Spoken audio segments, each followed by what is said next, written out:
Good evening, everyone. As you defrost this evening, Honorable Justice Martha Koome, Chief Justice and President of the Supreme Court of the Republic of Kenya, His Excellency Ambassador Mohammed Idris, who's on his way, Permanent Observer of the African Union to the United Nations, Ms. Anna Mutavati, Regional Director of the East and Southern Africa UN Women Regional Office, Honorable Judges present, Aya Shebi, Founder and President of NALAFEM, Rose Washuka, Chief of Staff of the Office of the Chief Justice of the Republic of Kenya and President of the Supreme Court of Kenya, and our very own NALAFEM Board Chair, Mandira Kalan, Senior Director of Gender and Gender Lead of All Purpose, distinguished speakers and panelists, partners and collaborators, members of civil society and feminist leaders, young leaders, all guests joining in person and online, all protocols observed.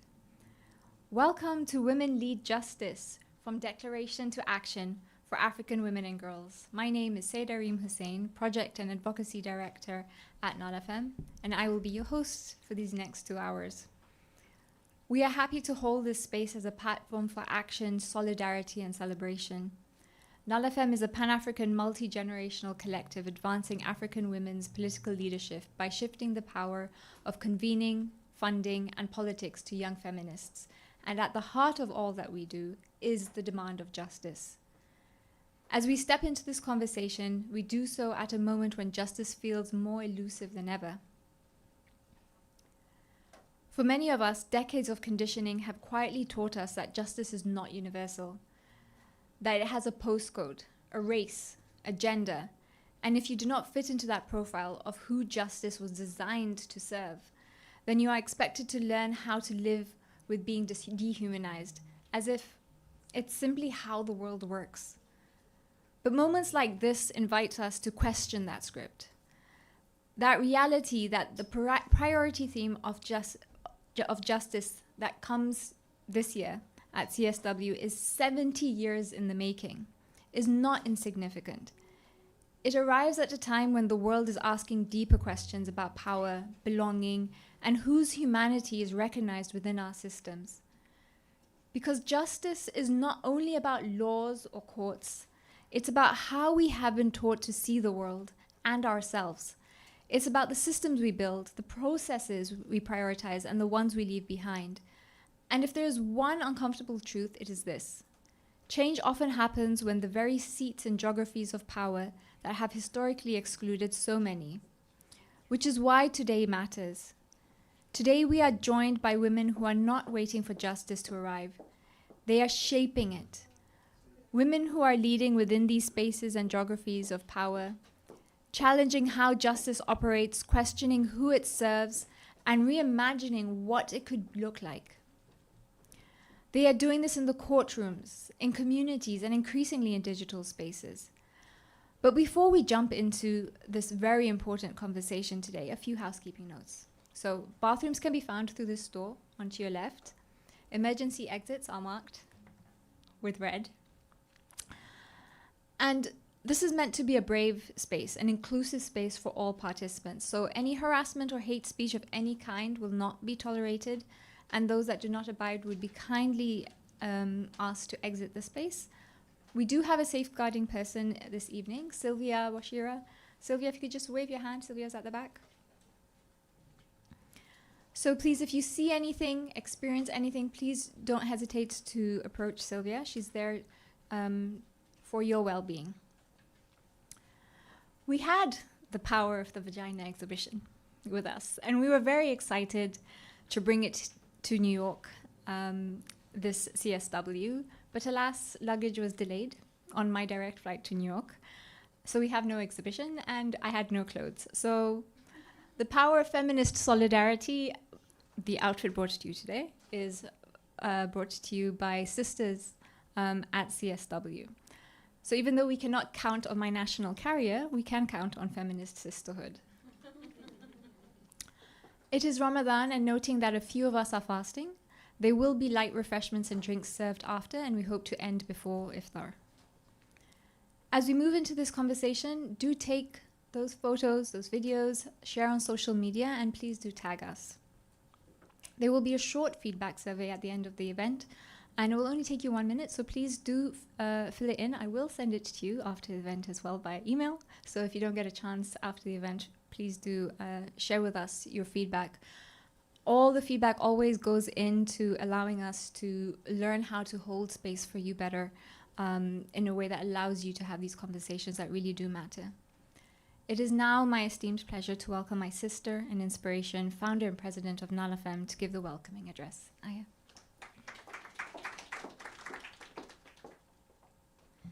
Thank you, Reem. Viva African women, viva! Oy, oy, oy. Viva feminist justice, viva! Okay, now I know who's in the room. Excellencies, distinguished leaders, Her Ladyship, Chief Justice of the Republic of Kenya, His Excellency, Permanent Observer of the African Union to the United Nations, friends, partners, I stand on established protocol. Welcome to Women Lead Justice.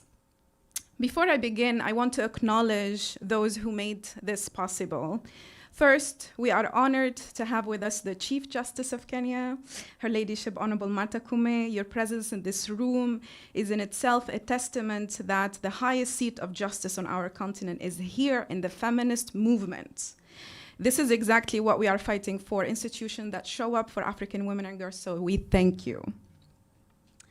Yes, we thank you. I also want to thank our co-conveners, the different She Makes colleagues. Where are you? Please, a big, big thank you to them for walking this journey with us, actually, that culminates today, and the judiciary of Kenya, and our partners, the Action Coalition Feminist Movement and Leadership, SIHA, Oxfam International, and Institute to Update. Thank you for your support and feminist partnership. Thank you to UN Women Leadership and the team here and the African Union Mission, and we appreciate the presence of His Excellency Ambassador Muhammad Idris. So we are here at CSW, where world leaders stay in suites and debate whether women's rights are a priority. But we know the answer, and that's why we build our own table. And let me tell you, our table has better food, better politics, and nobody is mansplaining the agenda.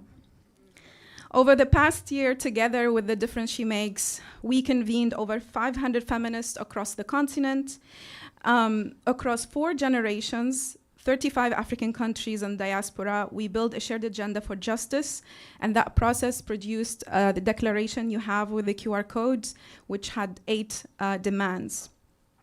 We are disappointed that CSW 70, we are still deleting the word all from all women and girls. The United States just approved $886 billion for defense, and they want to remove the word all. I mean, the entire UN Women budget is $400 million for all women in the world.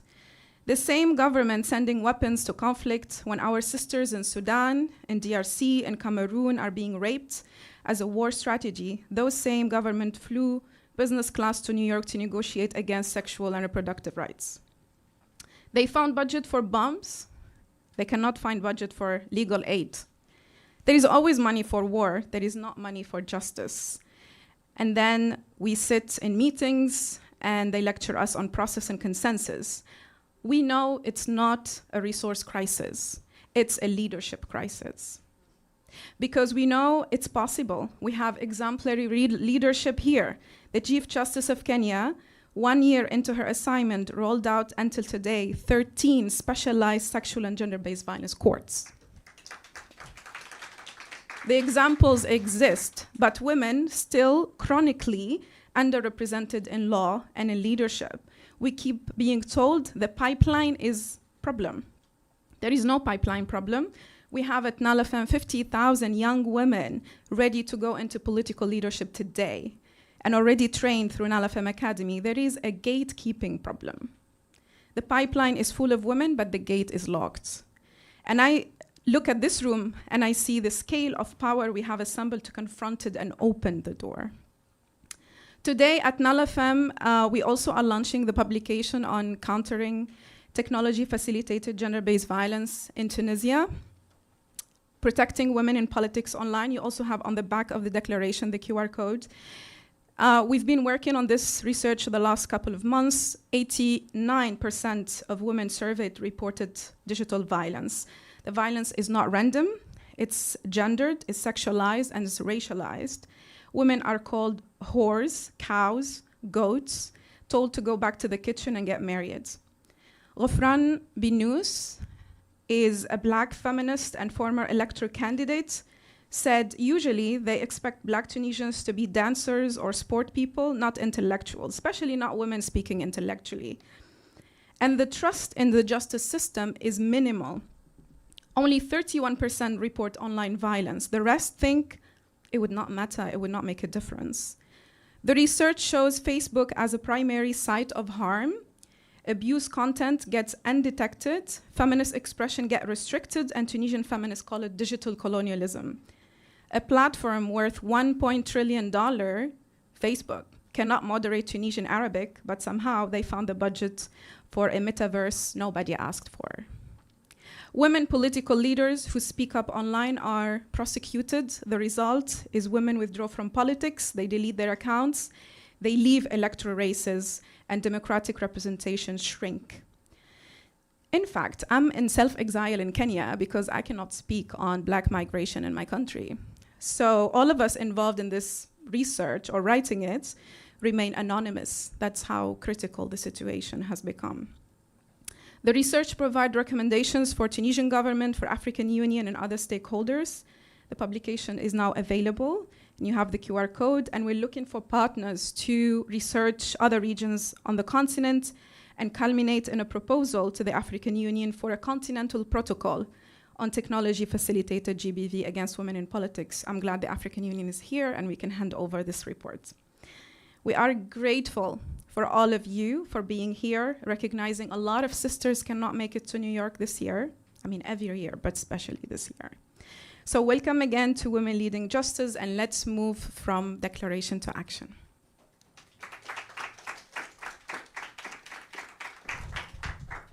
Thank you, Aya. I just want to recognize that this room is an intergenerational room. So if you look around, we have 3 generations in this room right now. And this next moment in the agenda is not just a moment in the agenda. It begins with us recognizing that those who are most affected by injustices are often the ones who are left out of the decision-making processes of what justice should look like and what it should feel like. We have with us in the room amazing adolescents. If you could raise your hands.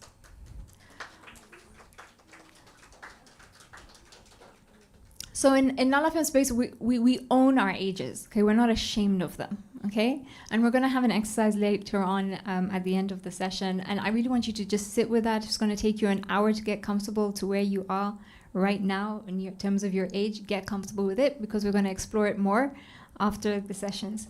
But we have Maria Mwangi with us, who is here today together with adolescents in the room, representing a generation that refuses to inherit silence. A generation that is asking sharper questions about power, about representation, and about whose futures are we negotiating for, and who's in the room when we're negotiating. So, Maria, over to you.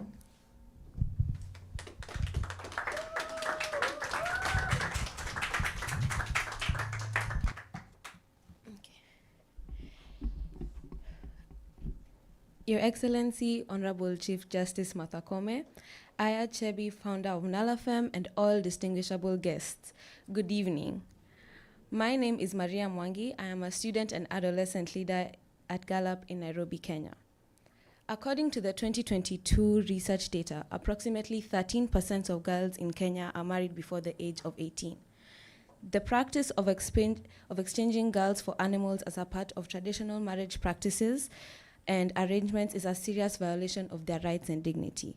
Treating girls as property reinforces inequality and denies them justice, freedom, and the opportunity to shape their own futures. True justice for women means protecting girls from harmful practices and ensuring their voices are heard and creating laws and systems that safeguard their rights. My mom, she's over there. Mom, if you could stand up. My mom is the best person I know, and she deserves the world, as she helps 15 young girls that were sold into marriages in exchange for cows. Some of these girls are as young as 12 years old. It's truly heartbreaking that families prefer livestock over the well-being of their own daughters simply because they're girls. To protect them, my mom works to place these girls into boarding schools where they can stay safe and focus on their education. Education gives them a chance to build independent lives and escape the cycle of harmful traditions. Even with existing laws such as Marriage Act and Children's Act, many girls still remain in danger, especially when schools are closed and they are forced to return to the same environments where these girls' practices occur.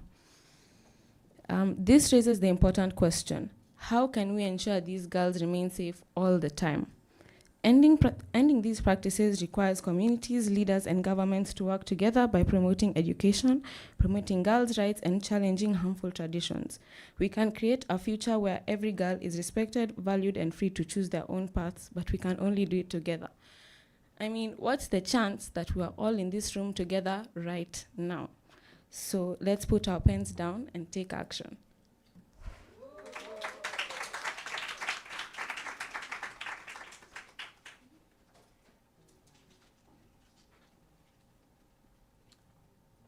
I've been told not to stand here with the mic. Okay. Before we move to the keynote, I want to welcome Mandira Kalan, a woman of many titles, as I was told today, but the Senior Director and Gender Lead at Purpose, an organization that this space, the five intergenerational dialogues that we did last year that led to the declaration, could not have been possible if we did not have purpose.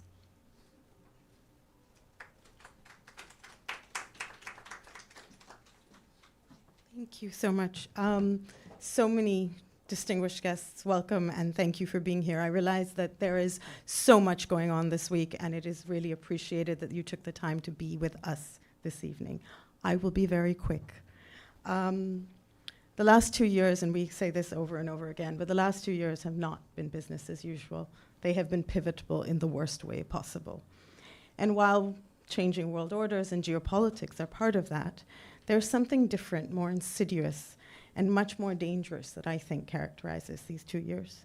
We've seen a consolidation of power by global information systems, the rise of tech-facilitated information ecosystems that change on a dime, one in which only some histories and stories are valid and told, shadow bans that render many of us in this room invisible, isolation and silos that have wiped out years of solidarity and community building, authoritarianism over authenticity, mis and disinformation over credible news sources.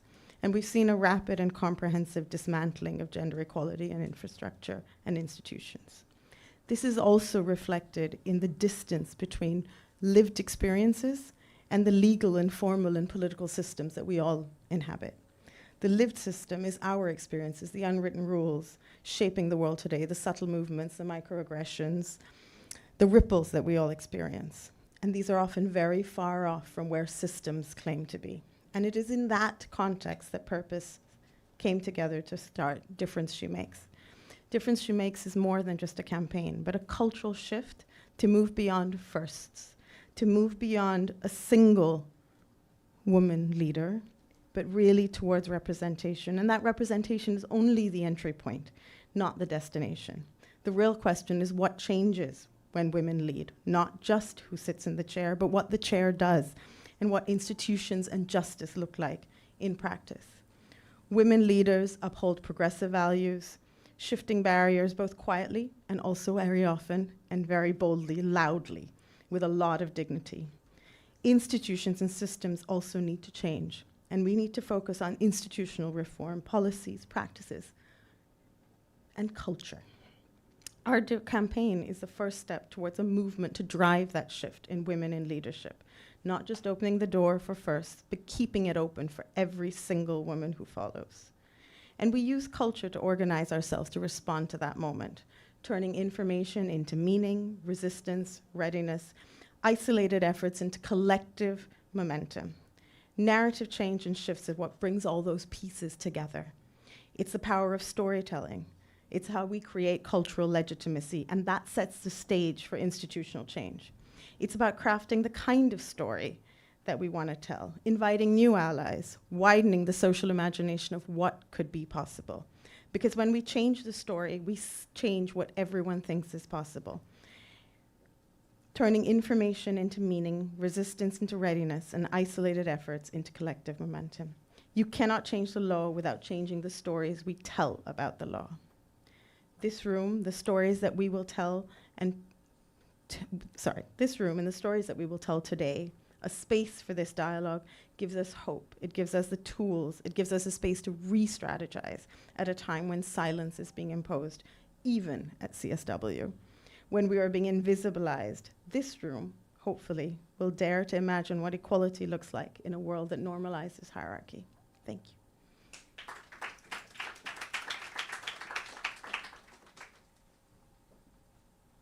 Thank you. And just a shout out to the rest of the Purpose team that we've been working with for the last couple of years. I see Irene and everybody at the back. So the Africa Intergenerational Feminist Declaration makes a clear demand that justice requires intergenerational co-leadership. And UN Women is one of the champions of this aspiration, intergenerational co-leadership, through the Action Coalitions. It is my honor to welcome Anna Mutavati, Regional Director for East and Southern Africa, UN Women, whose leadership continues to bridge feminist movements and global policy. And can I just say that having Anna as our Regional Director, we have noted the difference. So feminist leadership, we know as partners of UN Women, really does make a difference.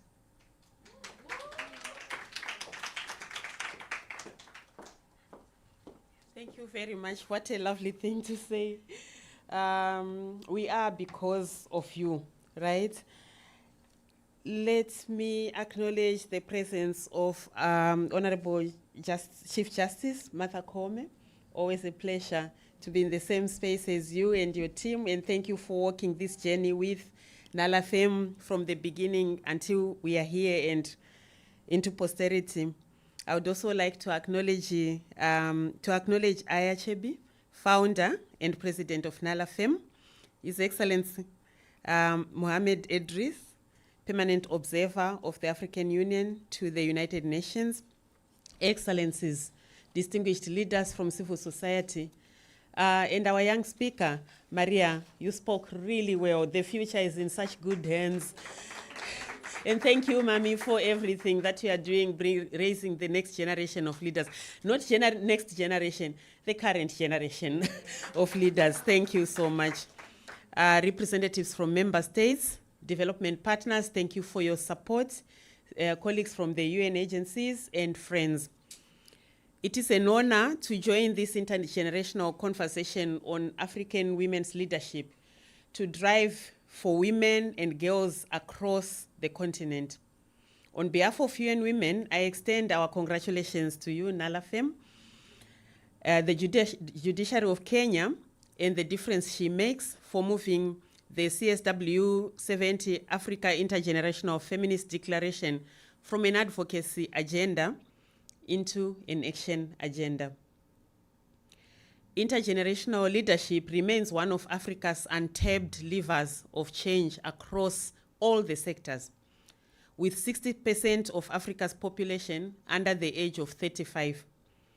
Whether in political appointments or public sector roles, youth are not often in positions of leadership, despite being the largest segment of the population. As a result, the needs of young people are often not met, and their aspirations too, which contributes to the Gen Z protests that we have seen that have been emerging in recent years. Young women are even further marginalized in this landscape, with patriarchal power structures preventing women from moving up leadership ladders and hostile environments marked by sexual harassment and discriminatory norms awaiting women who manage to access leadership roles. In this context, intergenerational power sharing is essential to advance the pursuit of justice for all women and girls. Thank you for underlining the all women and girls. It allows us to learn from the lessons of earlier generations while also navigating the realities of the present moment. History has shown us that justice systems are designed with bias against women and girls.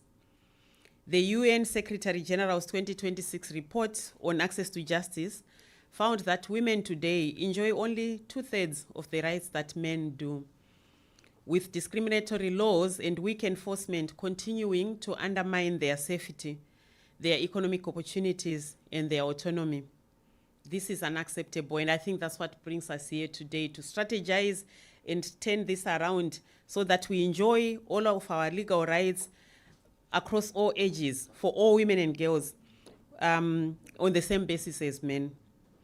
At the same time, the digital revolution is reinforcing these inequalities, as we've already heard. It's manifested through technology-facilitated violence against women and girls, such as image-based abuse, deep fakes, gendered disinformation, and coordinated harassment. An alarming 90 to 95% of online deepfakes are sexual images of women. This particularly affects young women and women in positions of visibility and authority, from human rights and environmental activists, journalists, parliamentarians, and others who are challenging the status quo. So you get punished for challenging the status quo through the use and abuse of technology. Dear sisters and friends, today's reality is full of contradictions. Despite the challenges, 90% of states have strengthened laws during the past 5 years to address violence against women and girls. And 77% of states are reporting improvements in women's and girls' access to justice. This is a direct result of the activism and advocacy by young women's and feminist movements. So we really must congratulate ourselves, because by continuing to speak and continuing to push, we are causing change to happen. The progress that member states are reporting, 90% that are saying that they've strengthened their laws to deal with violence against women in the past 5 years, while 77% are reporting that they've improved women's access to justice. That is not possible without the voices that continue to raise these injustices, the gaps in implementation of laws, the gaps in the text of the law itself, and all other areas where injustice is prevailing and is thriving. So we really thank you for your voice, for your strong voice in holding our leaders to account, in providing the evidence that they need, the data that they need, the research that they need to force the reforms that we are reporting about today. So really congratulations and thank you. These movements are proven to contribute to lasting policy changes and progress for gender equality. But as we are aware, development assistance funding does not reach organizations that are representing or working with young leaders. This is so true. Even before the funding cuts that were witnessed in 2025, we know that less than 1% of bilateral aid reached feminist organizations, and even a smaller amount directed to youth-led or intergenerational feminist collectives. So the issue of funding, we have noted it also as one form in which global pushback or rollback is happening. We have to be aware of the many ways that it manifests itself, right? So sometimes it's also through starving us of funding so that the work that we are pushing for does not go ahead. So these contradictions are part of the journey of challenging inequality that our grandmothers, our aunties, our fathers, and our uncles have traveled during their lifetimes. We are standing stronger today because of their contributions. By collaborating across generations, we can reimagine and reconstruct the institutional architecture of justice. The CSW 70 declaration offers insight into the breadth of actions that women and girls consider as justice, recognizing that justice is deeply personal and is political and requires a shift in power. One such shift, I think, is also how we see ourselves reflected in the administration of justice. Chief Justice, I always give the example of the Kenya judiciary in terms of how women see themselves in those that are administering justice. It is very important that when we talk women's access to justice, we don't also forget how women are represented in the administration of justice.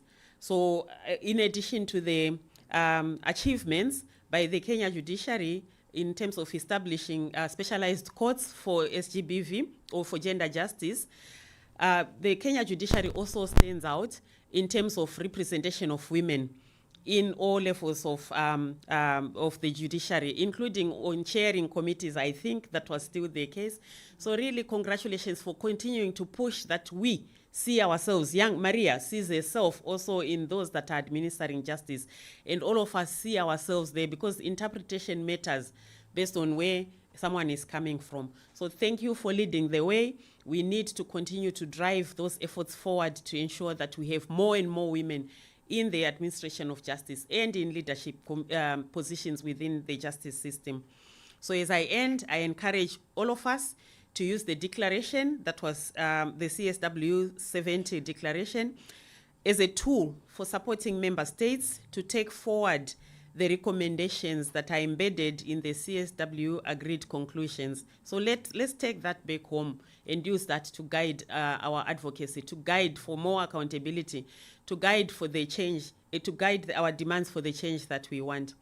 Through our continued connections and collaboration, we can clear a pathway for an equitable future that will benefit women and girls and all people for generations to come. I thank you very much.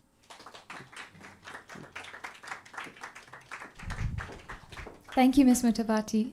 I'd like to recognize the presence of Honorable Anima Wendot, the Minister of Gender of the Republic of Kenya,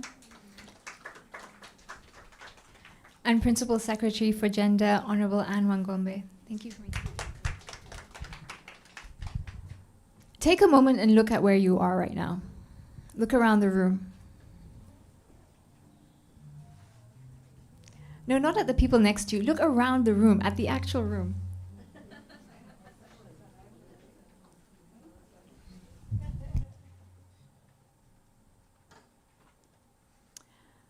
We're being held by activist knowledge. We're being held by stories, the posters that you can see.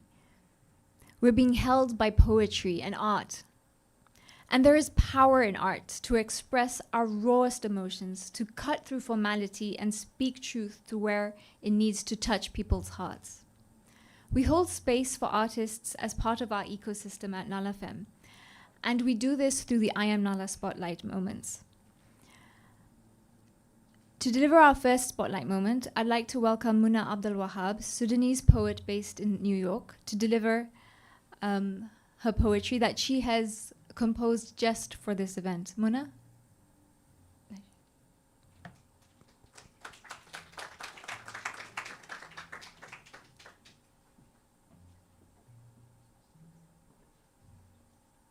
Hi, everybody. Thank you for having me. I feel honored to share this space with everybody, especially here in recognition of the CSW and in its 17th year as well. This piece is the Sudanese Kitchen, capturing a moment, collection of moments from my memory, and bringing you closer to what it feels like to develop that sense of womanhood as a child in a home that feels distant. My grandmother cuts vegetables in her hands, knife in one hand, tomato in the other. She makes small cubes of the tomato while I watch her holding my breath. The smell of onions stings my eyes, and I realize I haven't blinked in a while. And the sound of my mother's voices rise as they recount stories of adventures past or dramas present, their voices laced with sibling speak I've almost deciphered. The kitchen almost burnt down in a previous life. the ceiling over the cabinets tattooed in its memory. And it gets hot, so my grandmother tells me to go open the back door. I put down the lime I was using as a stress ball, and I pad over to the door. And a hot breeze streams in, and I wonder, won't it just get hotter in here? And I make my way back to the little sweat stain on my seat. My uncle bursts in to switch the water gallon over the cooler, and the bubble bursts just for a moment to let him in. And my aunts casually raise their tarah over their heads in acknowledgement. He changes the gallon, turns, and hands me the empty one, probably to play with. I figured I must have been staring too hard at my grandmother, who's now graduated to cutting a red onion, still in her hands. I turn the gallon over and I tap a made-up beat on its behind while my aunts transition to talking about somebody's wedding. It's coming up and they've decided to trade tiab for the occasion, so I'm sent to my grandmother's suitcase to go grab her latest finds. They're in a bag deep in the pits of her exile. Bag in hand, I come back to the bubble of women now gossiping about something I've heard them talk about for years. Nothing changes sometimes. They thank me with a bit of mulah on a tiny bit of kisra, and they ask me, how's the salt? I'm my mother's child, so I say it needs a little bit more. They call me my mother's child and turn off the heat. A cousin walks in with a cassette player already set to Nad al-Qal'a or Aghani al-Banat, and my mothers extend their arms and arch their backs, ready, entranced. They throw me silly glances while they dance around the kitchen and shyly tell me who had the best dance. I imagine them in their bridal get-ups, foreheads to the ceiling in glorious light, and I see it on them right now, here, wearing my mother's latest finds, now undoubtedly soaked in the sweet aroma of onions and garlic. My fingers drift over the plastic skin of my gallon drum, and they tell me stories of the women who play the drums and the power and place of the daluka in Sudan. I imagine my drum a clay body and a taut sheepskin. I imagine myself a sorceress just like them. Nad al-Qal'a sings,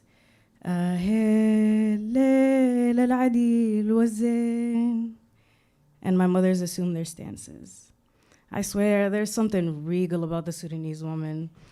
Back arched, chest and forehead to the sky, arms extended, ready to receive the drum, even here in her kitchen. My little brother skids into the kitchen, toy in hand, already mid-argument about how it's his turn. And my grandmother is cutting oranges in her hands, getting ready to make juice. Silly Kricha, she calls him. The cabinets in my kitchen are tattooed with this memory. Thank you.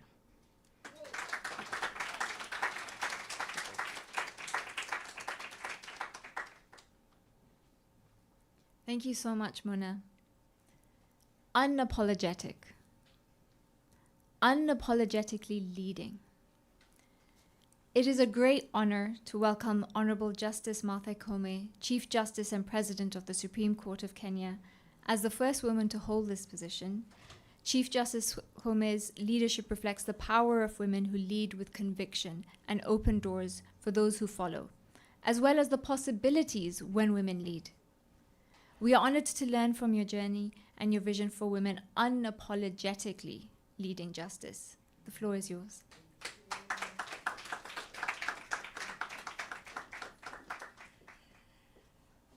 Wow, good evening. What a powerful introduction. Thank you all for being here. Thank you, Nara, for inviting us and introducing us to feminism.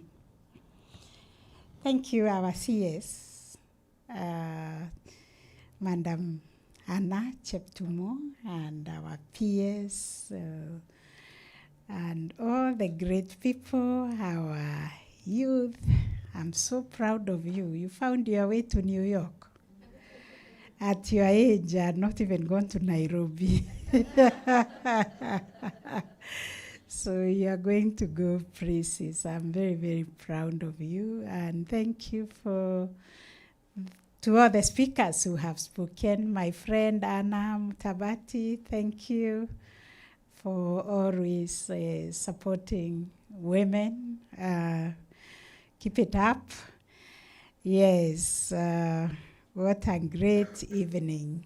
I'm actually feeling very comfortable here, feeling very at home amongst great friends.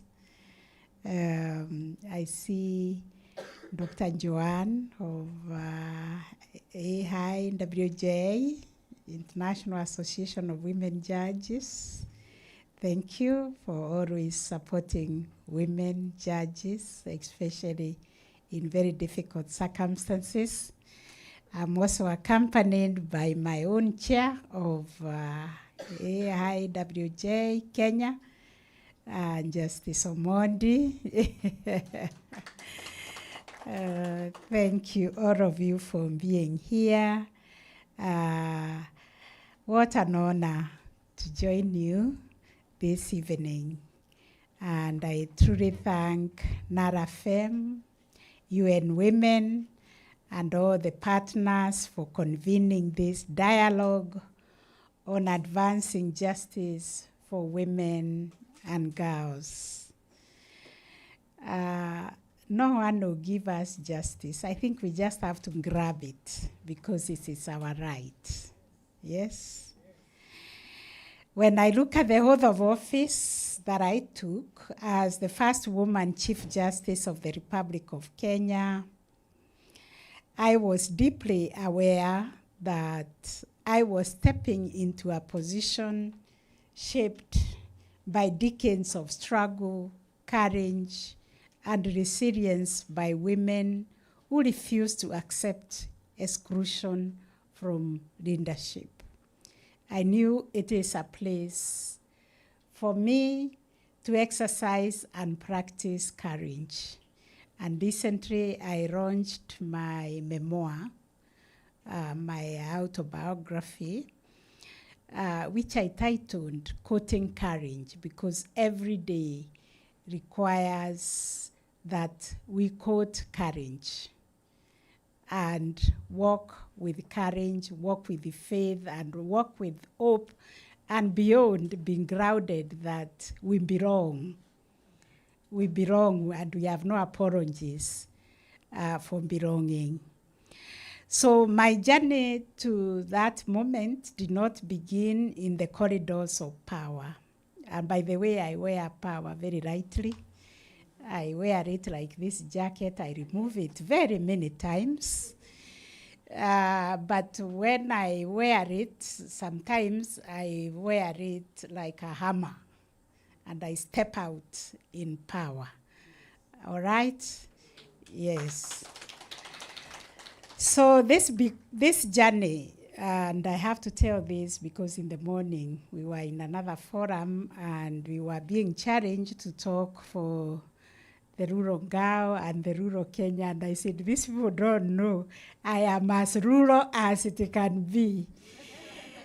So my journey began in rural Kenya, where education opened doors that tradition and long kept closed. And I actually believe and truly believe that education is our equalizer, and it is the thing we should always go for and leave nothing behind when we are going for education.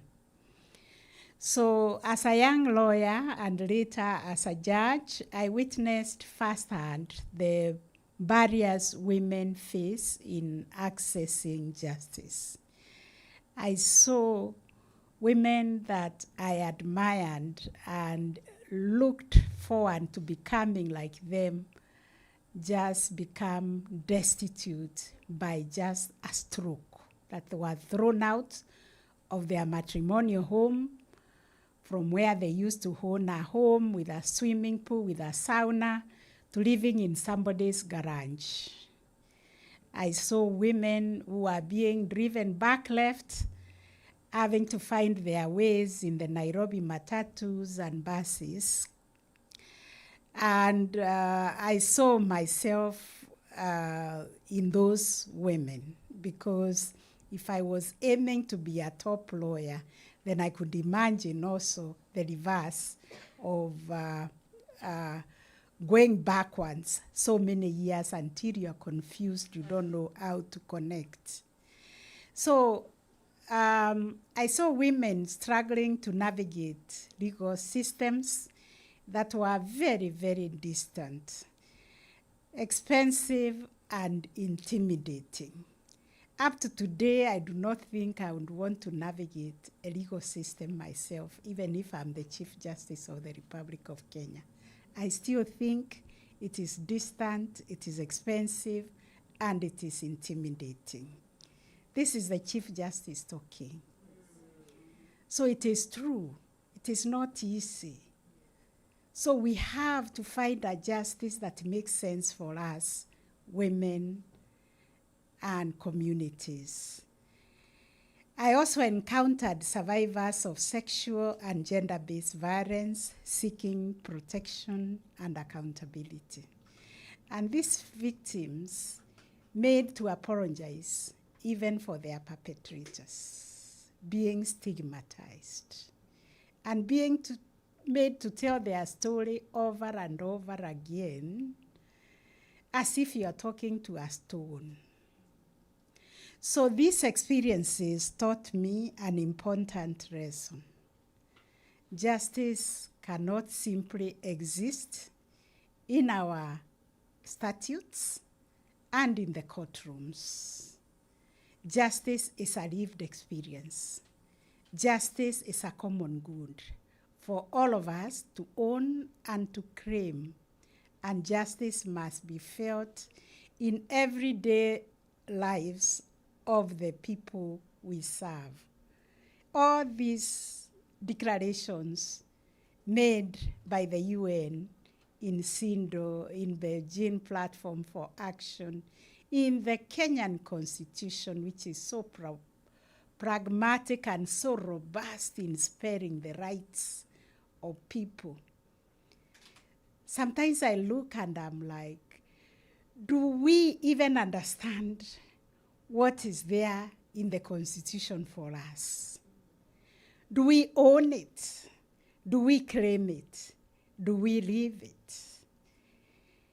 I think it is for this future generation. It is for this present generation to help us know that these rights belong to nobody else but to us. So my conviction continues to guide that we must have a people-centered, transformative agenda of a Kenyan judiciary, and that is why we have this institutional blueprint, social transformation through access to justice, which we call STARJ, because we believe that reforms should not just be happening to the institution of the judiciary. Reforms should be happening to the people. We should reform the people so that they know their rights, they understand their rights, they claim their rights, they exercise their rights, and when those rights are violated, they know how to seek a remedy. And that remedy cannot just be found only in the courtroom. We should find justice in our families. We should find justice in our communities. Justice must be a lived reality. So under STARJ, we have embraced the principle that justice must restore the voices of the marginalized, because these marginalized people are also our people. They are members of our families, they are our relatives, they are Kenyans or they are Americans or whatever country they come from.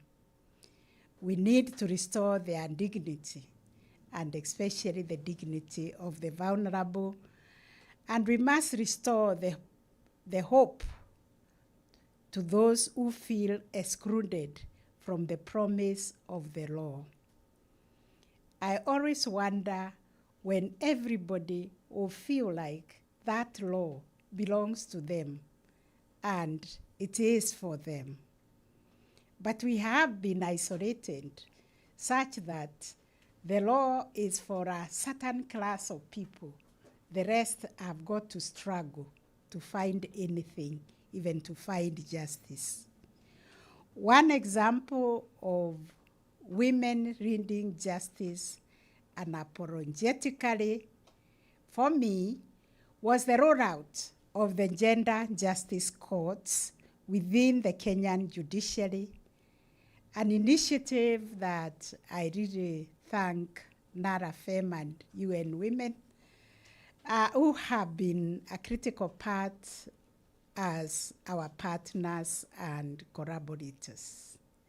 It requires courage to stand up in Kenya and say, I am launching a gender justice court. And it is necessary because when we looked at the number of cases of sexual gender-based violence, first of all, we decided to call this court, the one which was a pilot, we called it SGBV. And then we were insulted, we were abused, that court was traumatized, the magistrate was burnt out within a year because of the number of cases she dealt with and the way that court was demeaned. I cannot even translate in English what they used to call that court. They used to call it koti ya ngono in Kiswahili. So we had to rethink the whole process and then renamed the court Gender Justice Court. Now that is too complicated for them. They say nothing about it. But we are expediting cases involving sexual gender-based violence. And we are doing it in a trauma-informed approach to ensure that we take care of the victims in the delivery of justice in SGBV cases. So leadership in justice must also begin with our institutions. And I thank the AIWJ Kenya chapter because they are the ones who have supported this initiative. They helped me think through it. And during the 2022 International Women Judges Day, we gathered courage and went and launched the first court as a pilot in Mombasa. Because of the success of that court, now we have 13 of them. Were it not for budgetary constraints, we would have 47 counties, a court in each of the county, but we will get there.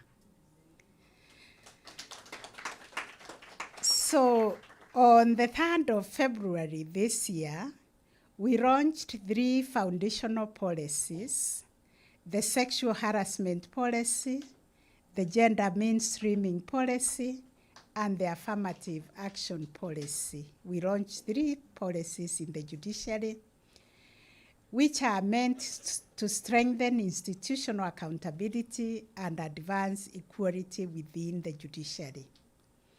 We have also established an employee protection unit to investigate complaints of sexual harassment, and the gender inclusion and diversity unit to promote a workplace that is safe, respectful, and inclusive. The judiciary is a place for equality, respect, and a place where we should be practicing the highest values, because if we discharge justice, then we must live a just life. But research shows that this is a place where the vulnerable, especially the women lawyers, the women litigants, the women young magistrates, young researchers are really taken advantage of and sexually harassed. And this is why we have put up the Employee Protection Unit so that the judiciary becomes a safe place where if you experience any discomfort, sexual harassment, you can report in a dignified manner, and your privacy will be maintained, and the complaint will be investigated and acted upon, because we want the judiciary to become a place where there is zero tolerance to sexual or other gender-based violence. Yet, even as we celebrate these milestones, we must acknowledge that justice systems still reflect structural inequalities. Women remain underrepresented in leadership roles.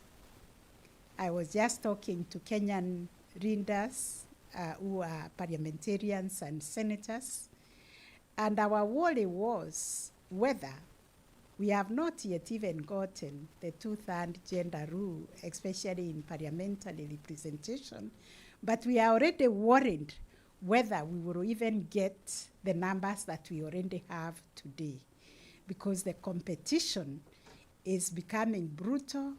There is so much gender-based violence. Women are being harassed, insulted, and traumatized just to be discouraged from seeking these political offices.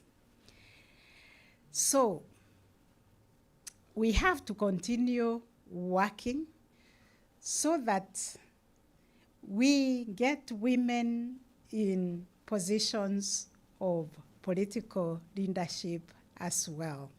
We have to fight these cultural biases and continue to question women's authority.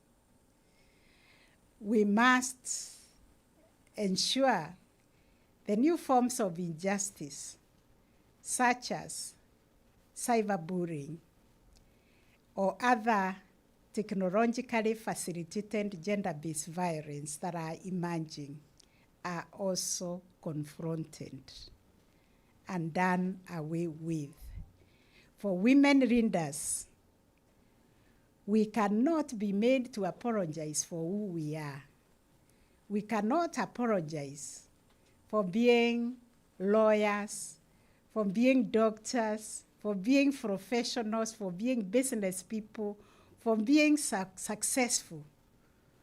We have to refuse to shrink our ambitions to fit into spaces that other people think were not designed for us. Those of us who are people of faith believe that God put us in this universe so that we conquer it and make it like heaven.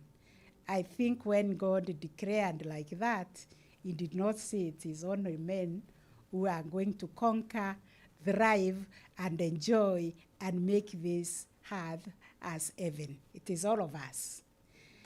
And heaven is everywhere. It's also in politics. It's in the judiciary. It is everywhere. So women must conquer, and we must continue challenging these institutional cultures that exclude and build systems that empower, especially the future generations of women to lead. The reason why I've had to undergo a lot of stress, bashing, and I've done it with grace and honor. I've done it for this present generation so that the next Chief Justice will not have to go through what I have gone through. I will have cleared the way for you. So allow me this evening to conclude with 3 reflections. First is about representation. When young girls see women occupying positions of authority in justice institutions, I believe it encourages you to know that you are also champions of justice. It expands your imagination of what is possible.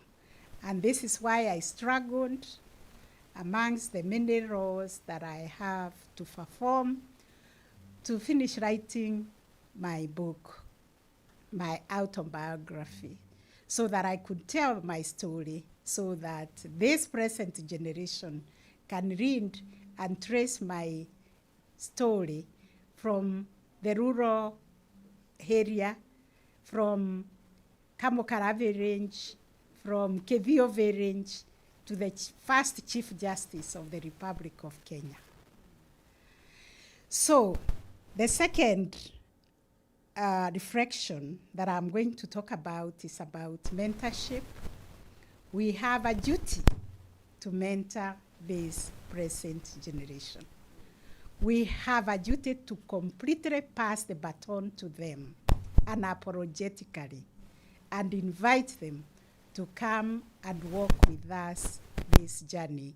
And that's why this evening I'm so inspired to share this platform with Maria, speaking about women's empowerment, celebrating your mother who has inspired you a lot for the work that she has done, upholding other girls from the vulnerable groups to make sure that they also get a voice.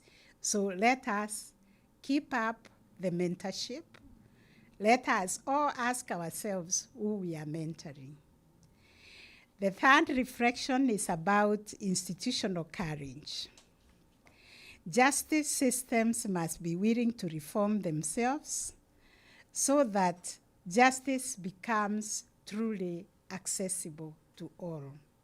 This is why I've also written a book on the multi-door approach to resolution of justice. Because I've been in this space for that 8 years, and I truly know that the number of people who can access formal justice system, they go to court, from the primary court to the high court, to the Court of Appeal, to the Supreme Court, is a very insignificant number of our people. In fact, when we did the justice needs survey, we were surprised. Less than 20% of Kenyans can access formal justice system. Therefore, I asked myself, whose Chief Justice am I? I am the Chief Justice of the entire population, including the 80% who cannot access the formal justice. And because the Constitution gives the mandate to the judiciary to steer the entire rule of law and ensure access to justice, that's why I'm championing the multi-door approach to dispute resolution. Because under our African system, we had a robust dispute resolution mechanism. Every community had their own way of resolving their own disputes. They knew the owners who resolved the disputes. But upon being colonized, all this was called, or was it declared, repugnant to law and morality. And therefore, we lost our identity in terms of dispute resolution. Now we are reclaiming our space, and now we are training our communities to learn how to resolve disputes. We are teaching them the constitutional imperatives of the values of the Constitution, non-discrimination and fair hearing, and the principle of inclusion, so that every tribunal has representation of the society. It has women, it has youth, persons with disability, and we teach them about the principles of fair hearing in dispute resolution. And we are resolving very many disputes. We are almost going to clear our backlog of cases in not far away distance. So we need women to end injustice. And indeed, we have seen them in the communities taking leadership of these ukumbi or tribunals. And we need women taking all the positions of leadership in the society so that our society can flourish, because indeed it is made up of women and men. And we all know when women read justice unapologetically, justice itself becomes more transformative. It is not just a means of power, but a means of empowerment for everybody. I thank you all for your attention this evening.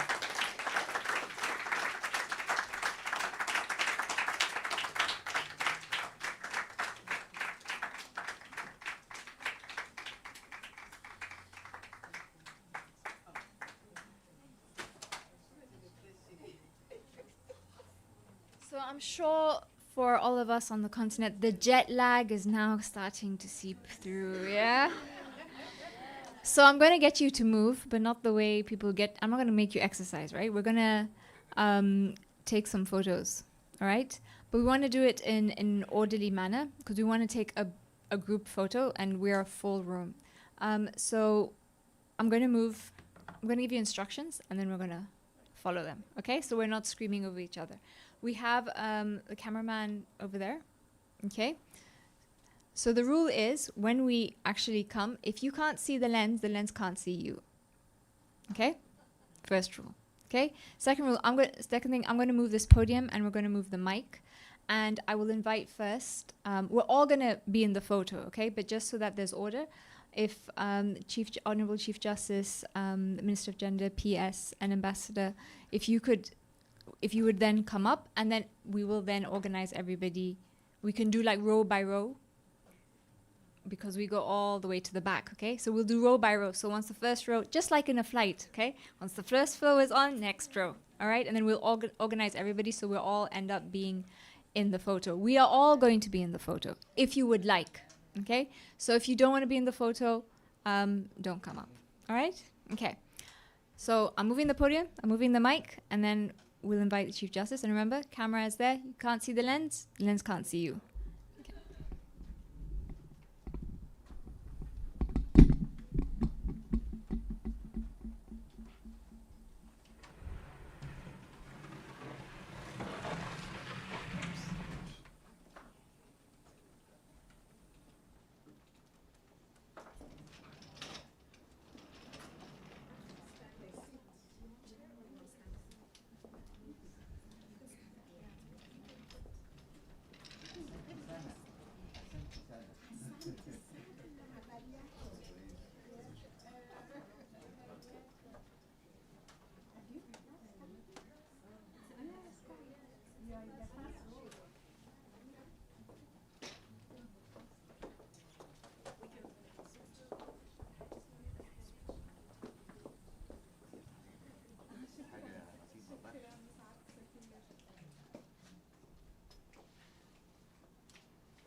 Okay, we're going to have a networking session. So if we could please take our seats.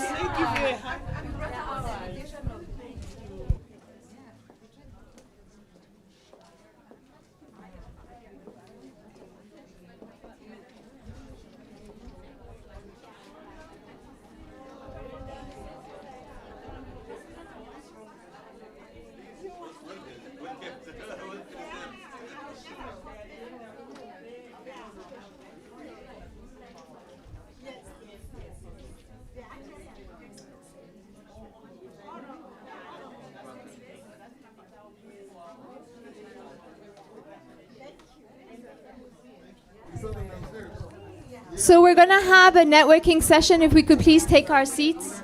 If we could please take our seats. If we could please take our seats. We're going to have a time when you can take photos, you can chat. Do I introduce them? I can introduce them and everything. Yeah. I wrote it. Except I don't know how to say anybody's name. It's going to be great. It's going to be fine.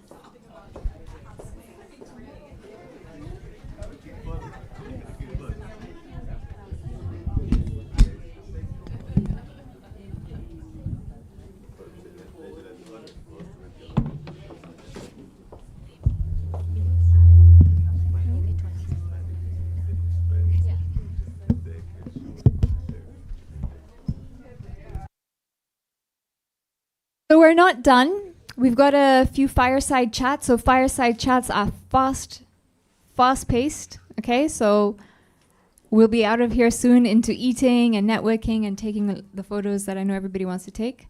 And then we have 2 more spotlights and a closing and then a game. All right? So remember, get used to your age if you're not used to your age. Okay?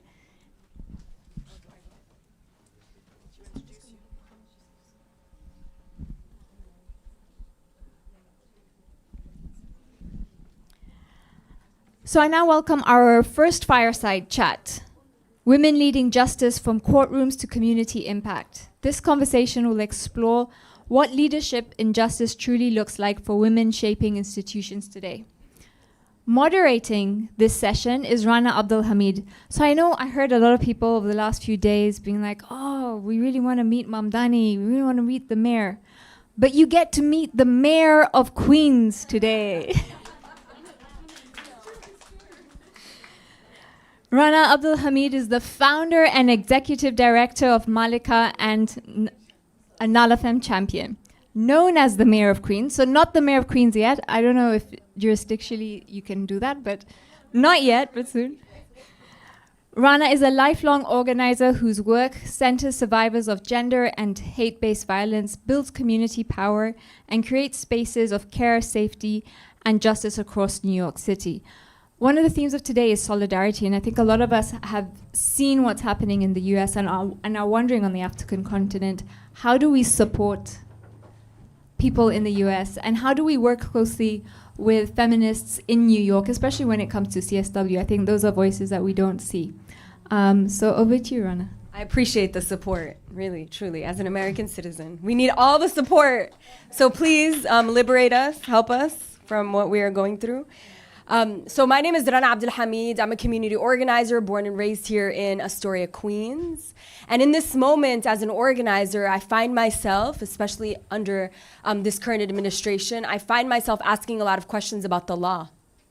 and how the law is being upheld or not being upheld in this current context, especially under a failing democratic regime.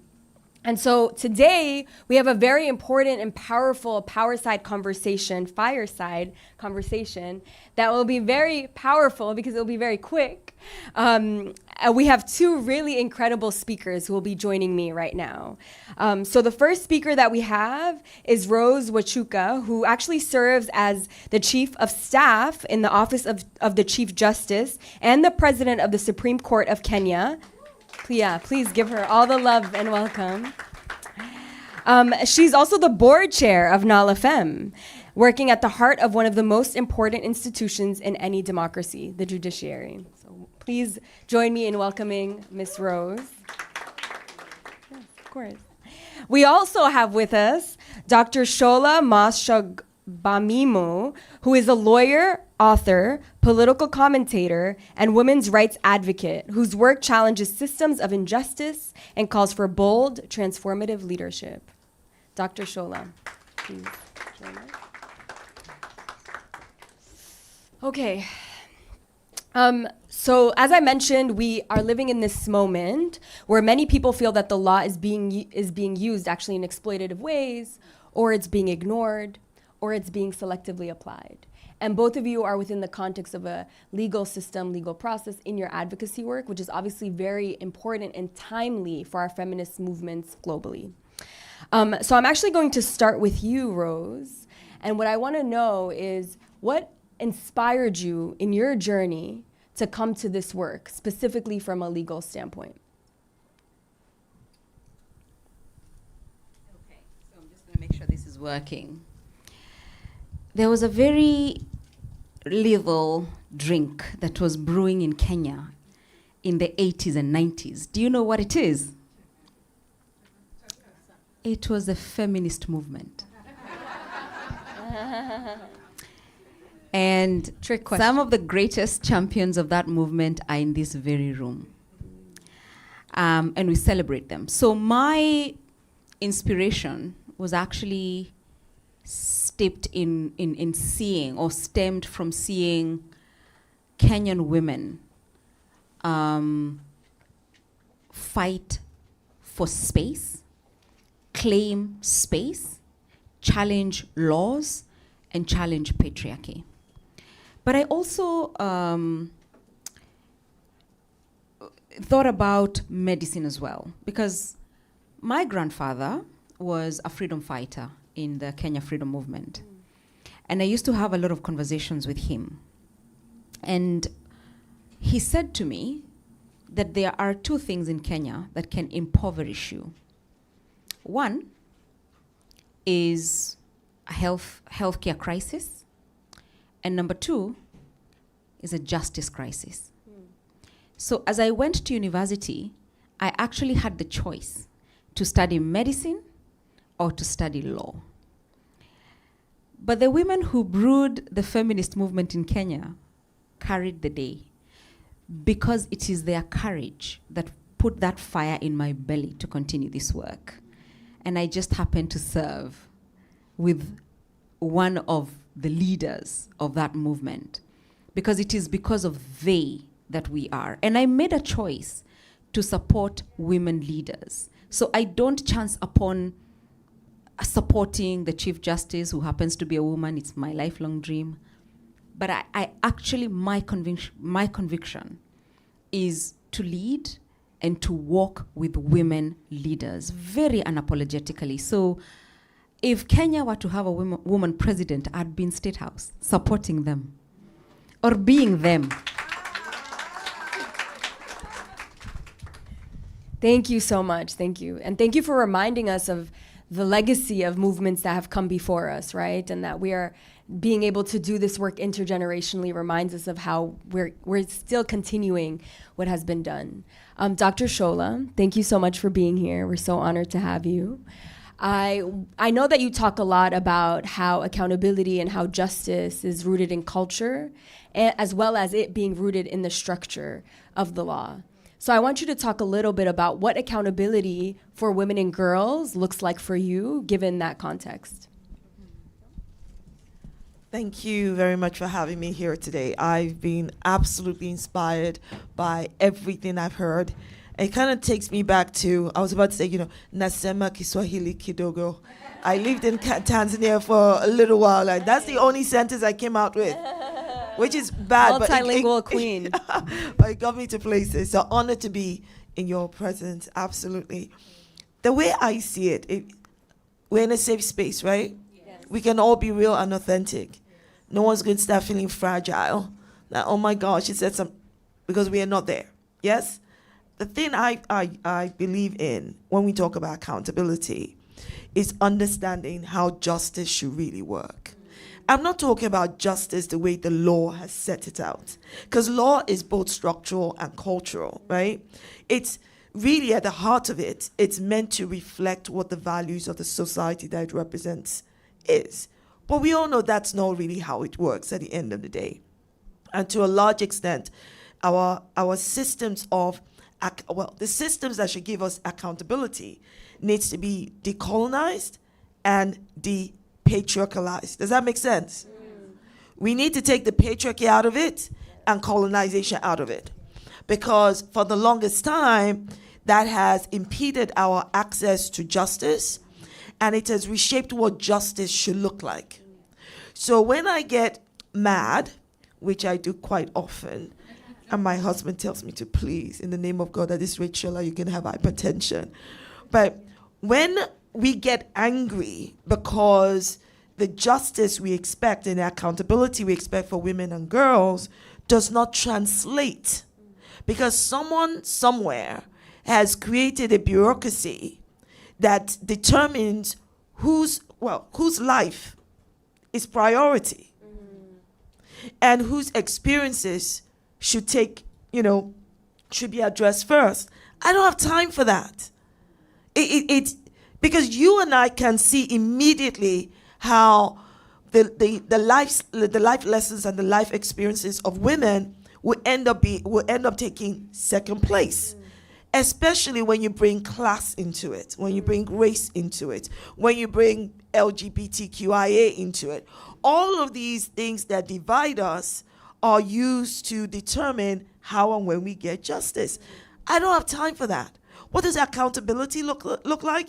To me, accountability should be really taking a good look at what has occurred, what true justice should be, regardless of someone's class, regardless of who you know, who your parents are, how much money you have, whether you're educated or how educated you are, Oxbridge or not. Of what relevance is that? When the crime or the injustice was being committed, was Oxbridge there? No, hello? You say hello back. No, so all of these things, all of these I would say all of these lanes and all of these sections they bring in is all to deny us justice.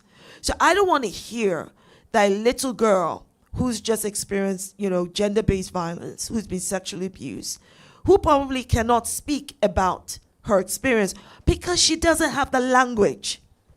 She does not have that language. Even grown women still don't have the language to process what they've been through. And these, I'm just using them as an example. They are then being cornered. They're being told, well, if you can't speak now, well, the statute of limitations is, are you kidding me? You and the statute of limitations can kiss my royal black chuddy. It should be that it is open. As and when that comes up, justice must be delivered. It shouldn't be that as lawyers, we now have to keep arguing. At some point, we have to face, because there's still more men judges, more men lawyers, men who do not walk in our shoes, men we gave birth to, raised, schooled. Don't get me started before I start saying other things. Ungrateful, because when we then go to them, we now have to start to explain the experience. And as you're explaining your experience, you're being dismissed right in front of you. Well, it can't be that serious. Well, actually, maybe if you take a step. I have taken several steps back. Maybe you should take a seat, several seats, and pay attention. Because men are bringing their lived experiences to that courtroom, to that issue. And their lived experiences don't mirror ours, which is why we need women at every position of power. But can I just say to the women who do get to these positions of power, in the name of God and all that is good, can you please not gatekeep? Can you please not gatekeep? Because let's not act as though this isn't real. You know, we all talk about empowerment here, which is wonderful. We're talking about and celebrating women who actually do good with the positions they have. But do not ignore the women who don't. And you have to learn to navigate those who are the gatekeepers. You have to be able to recognize them, because if you can't recognize them, then you are not prepared. And what is success? Can someone tell me what success is? Success is when preparation meets. Thank you, my sister. Opportunity. And this is my point. We, as feminists, we get ourselves really prepared to deal with men. Oh, I'm so prepared. I'm sure when I came out of my mother, I was ready. What did the man say? Let's go. Where's the boxing ring? But what we do not prepare ourselves for is how to deal with some women, not all women, who have either internalized misogyny or patriarchy, or perhaps because they've gone through stuff themselves. And we're still talking about accountability. Because are we going to pretend that we do not know that some of our matriarchs will say, well, we have been through it too. Don't complain. Keep it down. So you want to talk about accountability? Accountability for women and girls means that we as women also take account, we hold ourselves accountable about unpicking our learning. Because there are things that we've been indoctrinated with culturally. But really that culture is the patriarchy. Yeah. Thank you so much. Yes, give her a round of applause. I really appreciate what you said about really reflecting on how men occupy some of these spaces and legislate in ways that sometimes are harmful and oftentimes could be harmful to women's bodies. And thank you so much for your response. So now we actually have an opportunity to get a question from the audience. So does anyone have a question for any of our speakers or both? I have a question. Oh, just joking. This is our audience. Yes. Miss Rose, please. I've been reflecting on what we understand as leadership versus power, but also whether we truly understand what the women who've made it beyond the glass ceiling go through. I think that we are still dealing with societies and a system that recognizes leadership as authority, as opposed to leadership. So leadership has to be abrasive. Leadership has to wear pants. Leadership has to be strong. Leadership looks like the way men lead. And so it becomes very difficult, even for women who break through, to position or to convince the public, and this is a reality, that they actually are bringing impact. Because the way most women lead is, collaborative and consultative, and the concept of communal power, shared leadership, because that's how sustained leadership, that's actually the very concept of leadership, not authority. And so my question to you, the audience, is, are we thinking about those struggles of recognition, and what do we want to do about them? Because yes, we may break the glass ceiling, but guess what? Women are still getting the broken systems to fix, and women are still being set up to fail because they are ascending to broken pieces. So how do we empathize with that? And maybe it's not gatekeeping. Maybe it's the feeling that it's not done. The work is not done yet. And I've just been reflecting, because being proximate to the Chief Justice and seeing how Kenyans recognize leadership as authority, not leadership, I don't know how we communicate transformation when women lead. Maybe somebody has ideas in the audience. Anyone in the audience want to reflect on that question? Yes, do we have a mic?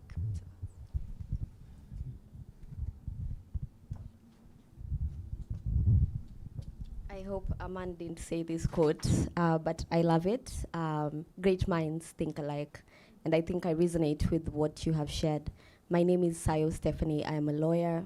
I'm from Kenya. And I'm also an emerging leader with Women Deliver. So to answer your question, or at least try and gauge into the conversation, I would say at the very apex of leadership, there's that misconstruction of power dynamics. And most of the times it's looked at as I hold power and I deserve to choose what to do with that power. However, when you look at universalism of human rights, every single person has rights to their own person, rights to the state, whether it's the relationship between the government and their rights as citizens, and even to those who maybe are alienated based on displacement, war, and conflict. All that considered, everyone has their rights to be able to decide and choose for themselves, self-determining. However, when it comes to leadership, I would love to mention that as a young person, specifically a Gen Z activist, there is usually that aspect of gatekeeping, as you said, but there's also another quote of your ceiling is my floor. Where yours has ended at the ceiling level is where I will start off as my floor, so that I keep going up and allowing for others to share. We love to say intergenerational leadership, but what does that mean exactly? Is it just consultation? Is it that we've invited adolescent girls here? I love that the Girl Up team is here, but are we really pushing representation beyond tokenism? Are we really ensuring that as leaders we feel as if we are co-sharing the space and not really just being invited at a certain stance? So with that, I'd love to thank UN Women and share that we collected 23,000 from 23,000 young persons and adolescent girls. We collected recommendations to this CSW. 51% of that was from the African state. 20% of that was from Southern Africa. So when you add it to that, it's around 70 going up. And the major issues came with what are decision-making positions for young people to get involved. So I'd really call on to everyone in this room to get involved. Learn what those high-level priorities recommendations, because from that, the people who couldn't make it here have created a leadership aspect where you can learn also and see how do you push forward when you're in a certain position of leadership, beyond just governmental, beyond just organizational. So we were able to be granted that position as co-leaders, and we were able to run that on our own. We did the reviews on our own. It's amazing. Yes, so UN Women just came in to collect what we have done and what we have shared. We compiled everything on our own. So that was leadership in action. And it wasn't necessarily here is the baton. It was more of we are in this together, we need to do it together. So please include us as young people and make sure that we are represented. Thank you. Thank you. Thank you so much for sharing that. And thank you for your question, because it inspired such a powerful reflection. We're actually unfortunately out of time for this panel, but what's great about this event is you will have an opportunity to chat with our incredible two speakers throughout the rest of the evening. We're going to wrap up. I just want one word from each of you. I am Nala because... I am Nala because I believe in authenticity. That's the root from the roots of my hair to the soles of my feet. Amazing. Thank you so much. I am Nala because you are here. Thank you, everybody. Thank you, Rana. Can we just take a picture, Rose? Yeah.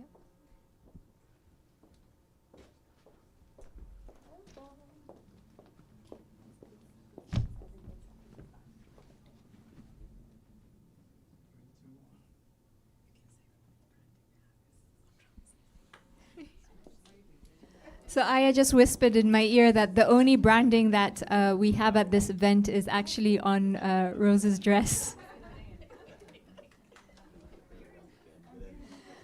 But I like it. On reflection, I think it strips it down to the core of why we're here at CSW, for us to connect, for us to stand in solidarity with each other.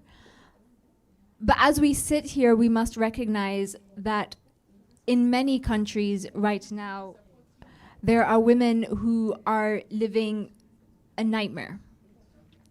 And I'd like to give space now to Anas Abdallah, who is a member of the Nalafem Sudan Task Force, to give our next spotlight and really speak to what is happening in Sudan. I see people from different countries, continents here, but I think it's important to hold space for us to understand during the busy schedules of CSW while we were running around what is happening in Sudan and why should we speak about justice in times of conflict? Oh wow, that's a full house. Hello everyone. So I want to identify myself with the flower identity, which means that I am a woman, I'm black, I'm Muslim, I'm Sudanese, and based on my name, it's a miracle that I got the visa and I'm here in the States now.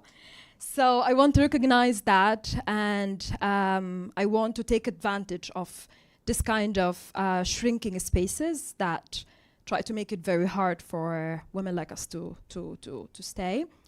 And I want to say that in the last couple days, we've been to different meetings and different sessions, from care economy to women leadership and participation in the parliament. And I just have an innocent question, like how does it look like in conflict spaces? And it looks like a question that a lot of people didn't put into consideration. Although 38 countries in the world in conflict times, 28 of them are in Africa. So it's time for that to imagine a place that it's not a perfect condition for leadership to exist. So it's important to talk about justice as well in conflict spaces. So when we talk about justice in conflict settings, the conversation usually turns quickly to institutions, courts, legal reform, or peace agreements. These mechanisms are important, but in contexts like Sudan today, they are often distant from people's everyday reality.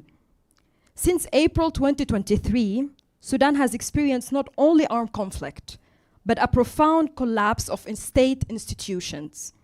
In this environment, women face violence that is physical, political, and social.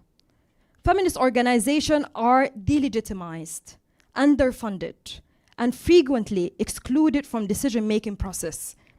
Protection systems that should respond to violence are either absent or ineffective.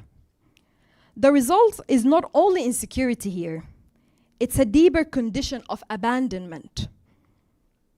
To understand this, I find the concept of ethical loneliness very helpful. Philosopher Jill Stafford described ethical loneliness as the experience of being harmed and then not truly heard or recognized by the institutions or communities that should respond. It reminds us that justice is not only about punishment or legal accountability. Justice is also about recognition, about whether survivors' experiences are acknowledged and whether communities respond to them. But something important is happening in Sudan that is often overlooked. Women are not waiting for institutions to recover before acting. Across communities, women have built mutual aid networks, emergency response rooms, informal mediation initiatives, and survivor-centered support spaces. These practices redistribute resources and protect vulnerable people and rebuild trust. Too often, these activities are described as temporary coping mechanism, humanitarian response to crisis, but I think we should take them more seriously. They can also be understood as forms of collective feminist justice. It's not simply isolation.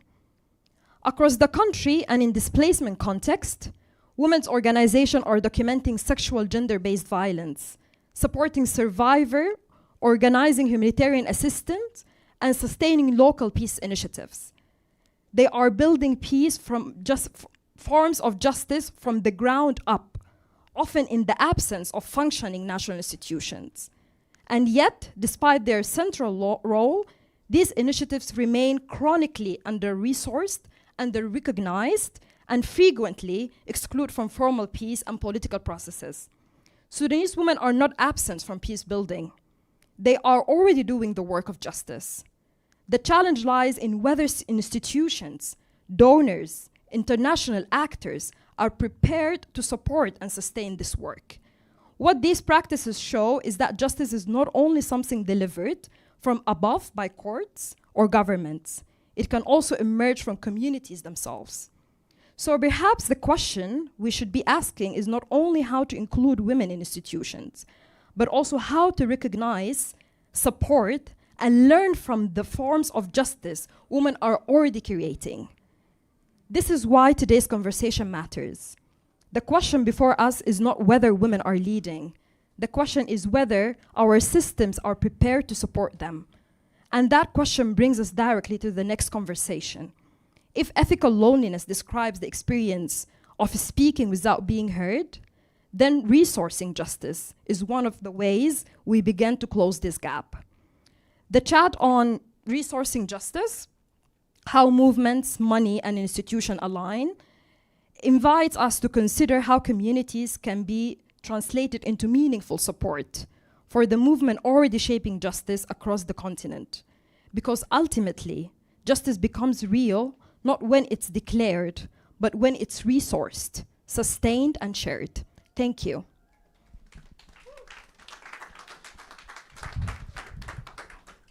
Thank you, Inas. Inas, I sincerely hope that next year we call you into the space to speak about the Sudanese transitional government. I think we need to be very mindful of how we normalize conflicts. Last year we held our CSW side event in solidarity of Sudan. And I know a lot of us were thinking about, so what are we going to do, next year at CSW, as obviously everyone's thinking about next year. And I sincerely hope that we do not turn Sudan into Cameroon, into Palestine, where we are already planning every year to talk about these countries in conflict. And I'd like, Inas, if you could just pick the Palestinian flag behind the TV. I think it's folded, I saw it. I got a glimpse of it. Because we do not want to normalize these conflicts. Next year, when we come here, we want to speak about Palestine in transitional government. We want to speak about Palestine in terms of transitional justice. We want to speak about Sudan in terms of transitional justice. We want to speak about Cameroon and DRC. So in our minds, let us not normalize that these conflicts have to be conflicts for us to be able to have these agendas on the table. And with that, I'd like to open the next fireside chat and welcome which is on resourcing justice, how movements, money, and institutions align. And welcome Dr. Faizat Badmus Busari, the Regional Program Manager and Head of Programs at the Strategic Initiative for Women in the Horn of Africa Network. Dr. Faizat, and a round of applause for Siha, who has for years held space in a very feminist way, where for us as a fairly young feminist organization, sends a WhatsApp message, we want to do this. We need funding. And they're like, no problem. To have this very candid conversation, which a lot of us as feminist organizations come to CSW to do, is to ask, how do we fund justice work? And in what ways do that sustain feminist legal leadership? Over to you, Faizat.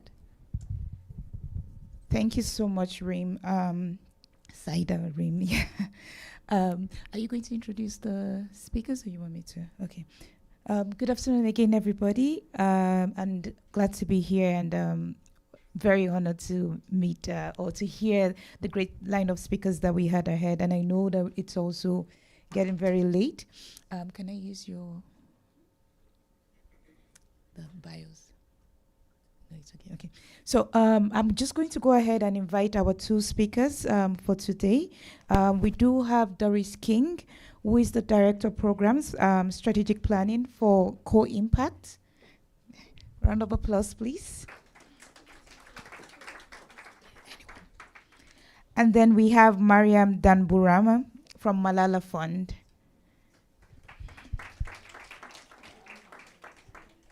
So our conversation today is going to build upon all what we've been hearing since morning. But we're now looking at putting the money where the mouth is. So beyond, like the title of the session says, beyond the declarations, what are the actions and the impact that we can take? And particularly for this fireside session, we're looking at recommendations 6 and 7 of the declaration. Of course, 6 focuses on the fact that we need to finance justice, and it has to be done in a survivor-led accountability format. We all know, as we've seen across the Horn of Africa, like Inas just said, women-led organizations and feminist movements are the ones that are responding. As somebody who also particularly works with Sudanese women in the conflict, we've seen women at the front line. And what amazes me is, and just using Sudan as an example, is that the humanitarian fund, right, it's out of 100%, is currently funded at 31%. Of the 31%, guess how much is going to women-led organization? 1%. But if you look at the people that are on the front line, when we speak to women on a daily basis, they are the ones responding. They are the ones using their homes for shelter. They are the ones, supporting victims or survivors on a daily basis. So I think we just need to rethink how we are funding and what is our funding practices and how do we make commitments also that. And then the second aspect is also looking at how do we understand justice itself? And I think Dr. Shola spoke about that earlier in her intervention. What are we looking at when we say what is justice, right? What does justice mean to me and mean to you can be entirely different. So how are we ensuring survivor voices in the justice and looking beyond justice, beyond the courtrooms? We're looking at justice within reparations, economic justice and education. So I'm not going to take too much time so that I can have you both speak. And my question is going to be a little bit very direct. And I'll start with you, Doris. Philanthropy often speaks about supporting gender justice, but movements on the ground, as I just highlighted, still struggle with long-term flexible funding. And then in light of the declaration that we have today, which is calling on financing justice and survivor-led accountability, how can institutions like yours, Co-Impact, move beyond project-based funding to resourcing feminist legal leadership, including legal, digital, and health systems? And then what concrete commitments can you make towards shifting funding practices towards that? Thank you. Thank you for setting us up for this conversation, and thank you for having me here. I feel so nourished listening to all of the distinguished speakers and so inspired. So I think where I want to start is this. When I think about lasting gender justice, it really always starts with the grassroots and feminist movements. They're often the bedrock of progress. They're the first shield when there's backlash or when there's regression, because they're the ones building the collective power. They're the ones documenting the harm. They're the ones supporting the survivors and demanding accountability when institutions fail. So it's not really an add-on for us at Co-Impact, even though I will be very clear, we don't work in a humanitarian setting. I am really sorry about this. We work in countries where there is, generally speaking, a minimal level of governance system that our partners can work with to build for the better. But we do recognize there's a whole ecosystem out there that is moving gender justice. So for us, even though we have our North Star set on systems change, we realize that we can't do it alone. There's other actors that are very important, and we commit 10% of our funding towards funding feminist organizations and movements, no questions asked. Not that you need to follow our approach, just we recognize this work is really important. So that's my starting point on that. Also, to explain a bit what our fund does at Co-Impact, and this harks back a bit to what Honourable Justice was saying, that you were paving the way for others so that the next justice doesn't have to fight so hard, can stand on the work that you've built and take this forwards. And we want to support you and those who want to work with you and other female leaders like you to invest in the change in the institutional conditions that will allow for women's leadership to thrive, not just survive, not that you have to fight for it, in the legal system. And we think that's really important because systems don't change sustainably without changing the people inside them. And you shouldn't have to do this fight alone. It shouldn't be you fighting the system. The system should be working better. And so how can we help you do that is kind of what our question is about. Because we recognize that when women are leading in legal institutions, in the courts, in the bar associations, in the legal aid system, in the policy bodies, that's when you can see the change outlasting any single case. That's when it becomes not just, the default message is the victim is at fault. There's not the disbelief or blame but really it changes to protection and remedy. And over time, we hope this leadership change will change what gets prioritized, what gets resourced, and how complaints are handled, and what the system will treat as acceptable and unacceptable in a way that is gender equal in the future. So thank you. Thank you so much. I think the 10% commitment, that is really amazing. It's the start. We hope to hear a lot more about bigger commitments towards feminist funding. And then I also want to give you a commitment, which is that within your power space as a feminist funder, you've made 10% commitment towards feminist funding, but you also have the power to influence philanthropic organization.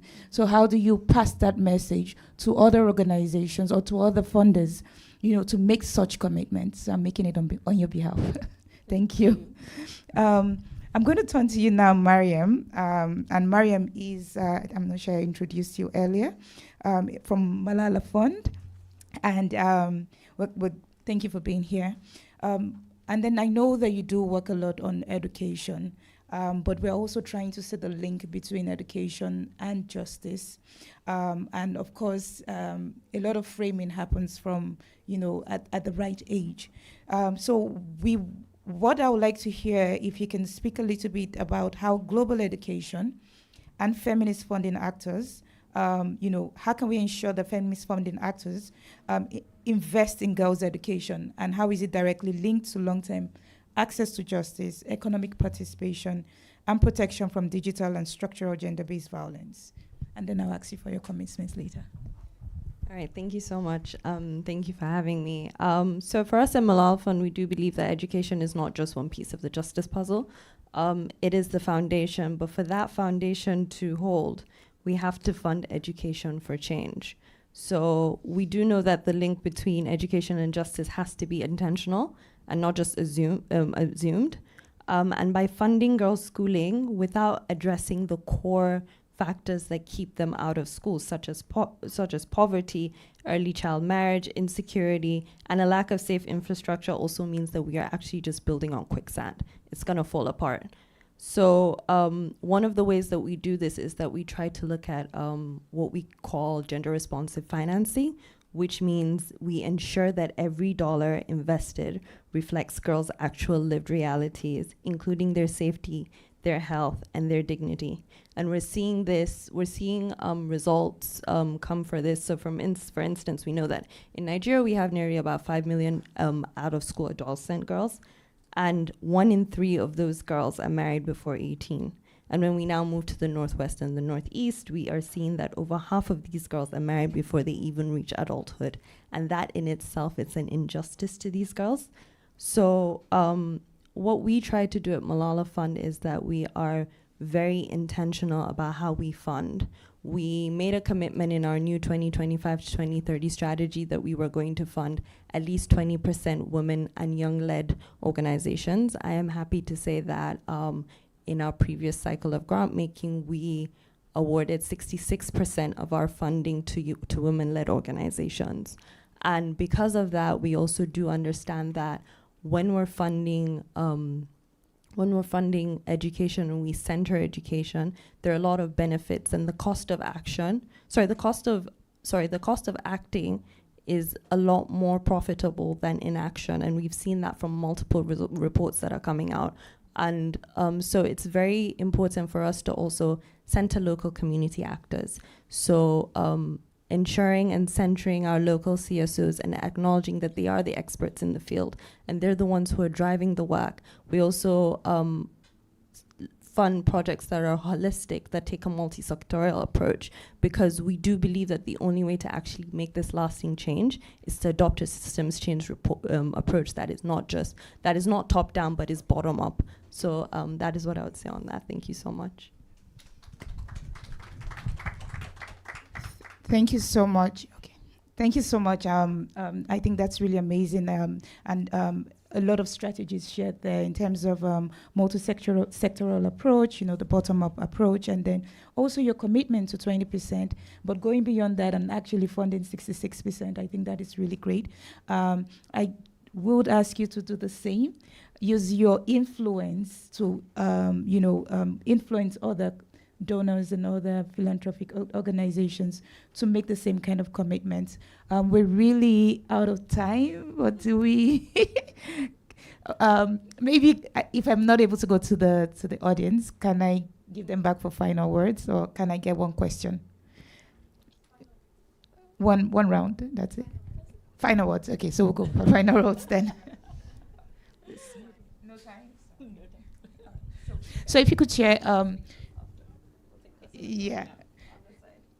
So if you could just share with us, your, one final recommendation if you're going to actually commit or have a conversation with others on how did you get to the practice that you are now in getting your organization to agree to the 10%? What would be your recommendation, and what's that one commitment you're making to us in this room as you step out? So I think, again, it comes down to the people. I think deeply within the organization, there's a deep-rooted feminist view that this is important, and therefore it quite honestly was not much of a fight to have. But I think in terms of how we can work together to influence others, I was thinking a lot throughout the whole event today about this thread of storytelling, right? The modeling, the seeing, sharing what is the reality that's possible, and help others to dream and aspire to that. So I think that is what I take away from here, seeing, there are so many seeds and sparks coming out. How do we spread that word further so that others are willing to see this not as a risk, but as really something that we can all uplift together? So, thank you very much. I think for me, being in these kind of spaces, I feel like we come every year. We come for ANGA, we come for CSW, and we talk and we network and stuff.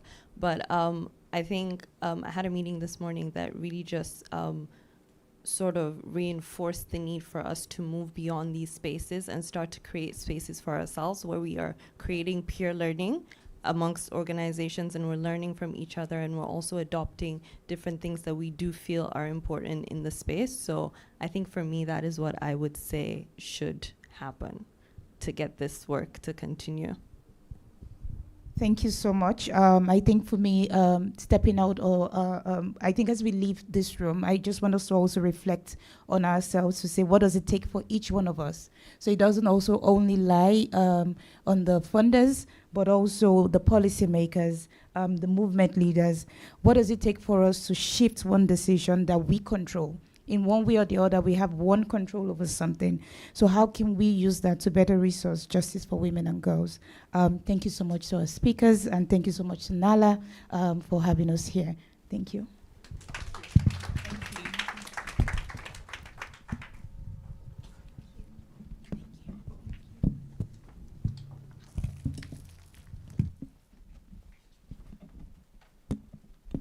Okay, so as we move to our next session, I want to do one thing just so we could speed it up, okay? we want to get ready for the game. We've got 2 spotlights and the closing. So I've got sticker dots, blue, green, red, and orange, and these are going to go around. So what you have to do is, if you fall between the ages of 10 and 19, you will put the blue dot on your clothing, okay, where it can be seen. If you fall between the ages of 18 and 35, the green dot. 36 and 50, the red dot, and 50 years plus, the orange dot. Okay, so remember I said get used to and reclaim your ages. We're decolonizing how we were told to be ashamed of our ages. I once got in trouble of calling people elders, so we have revived the Sankofa exercise. So if you're 10 and 19 and you're the African daisy, you're a symbol of potential, new beginnings, curiosity, growth, and discovery. If you're between 18 and 35, you are a hibiscus. You are bold, vibrant, and impossible to ignore. It represents strength, visibility, and rootedness. If you are 36 to 50, you are a bird of paradise. You represent resilience, productivity. You're grounded, steady, and turning towards purpose while nourishing others. You are a generation holding institutions and families together. If you are 50 plus, you are a protea. You symbolize transformation, endurance, and wisdom. You are ancient, you are enduring, you are deeply rooted. And like elders, you carry memory and guidance. Okay, so remember your colors. These are going around, 1 each. And then when you get to the end, please hand them to Sylvia. I'd like to call our next spotlight speaker, Pascal. Pascal is here. We're moving into a set of spotlights which really celebrate diversity. Who knew the Pan-African movement was a feminist organization led by women? One person? I mean, yes, this is a problem in how we document. Is orange. Okay? It is, and that's why we have tech here now. So when you're wondering why the photos and why the videos, it's because we need to document this. 50 years on, we don't want people to talk about this Pan-African movement, this current decade Pan-African movement, that it was led by men. It was not. Okay, so as we try to excavate and reclaim that story of Pan-Africanism, let us remember that we need to document. So Pascal, over to you.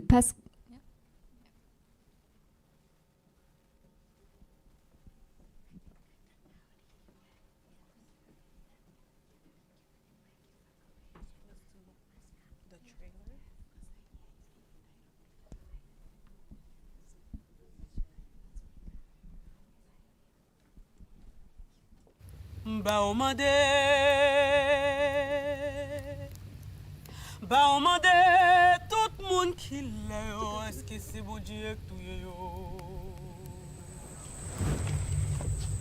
Marlène Colin, 30 l'année, mouri en bas coup de couteau dans mes ménages.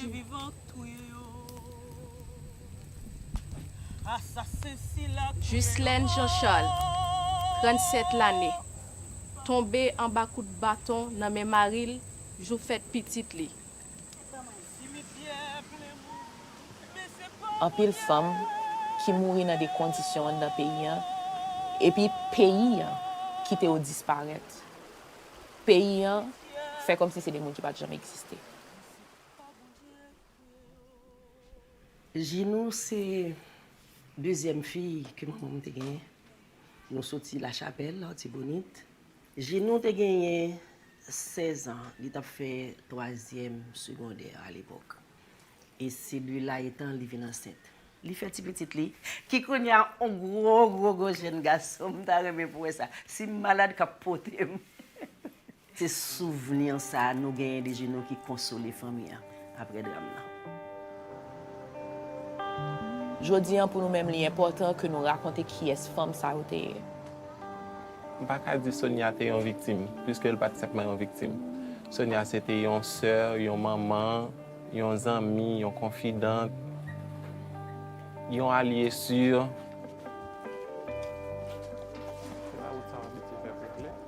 Dans le code pénal, là, il parle de homicide, mais il ne va pas parler de féminicide.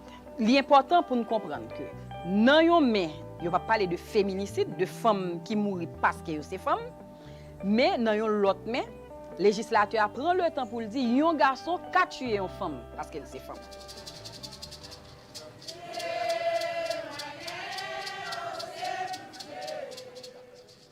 Matin, moi, plein de monde qui enterré, elle était toute seule, cousine, l'autre monde dans la famille qui vient, qui fait remède pour lui, qui fait râler, qui balte saisissement toute la sainte journée. Mais c'est pas ça seulement ma tante moi besoin. Il a besoin de monde qui pour parler ensemble avec elle, monde qui pour aider le monter ça, monter l'amour petit 28 ans qui mourit aujourd'hui en bas mais un garçon qui le marie ensemble avec elle. C'est ça que travaille moi en fait. Et c'est exactement ça qui m'arrive fait tout. Est-ce que nous est des fois comme si l'amour est plus facile que vivre? Ou apprend comme si femme forte pendant que ou même ou besoin d'aide. T'es belle. T'es belle. Il était belle, il était sensible. Si nous avons quelque chose à dire pendant vivant, pour ça passer bon place soi. Est-ce qu'on estime que Zach, ça que mon ça fait, qui tue seul, d'une certaine manière, les tuer en bas la carrière? Il n'est pas tué en bas la carrière, il tue tout. Puisque je dévasté net ma PC et reconstruit vie mon kounya.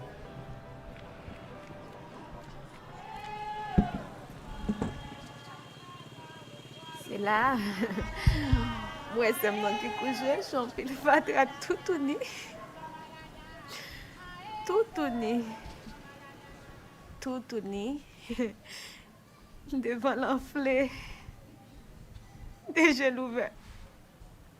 Je suis en pile fatra. Non. C'est pas pour ça, papa, me dépasser toute misère, yo.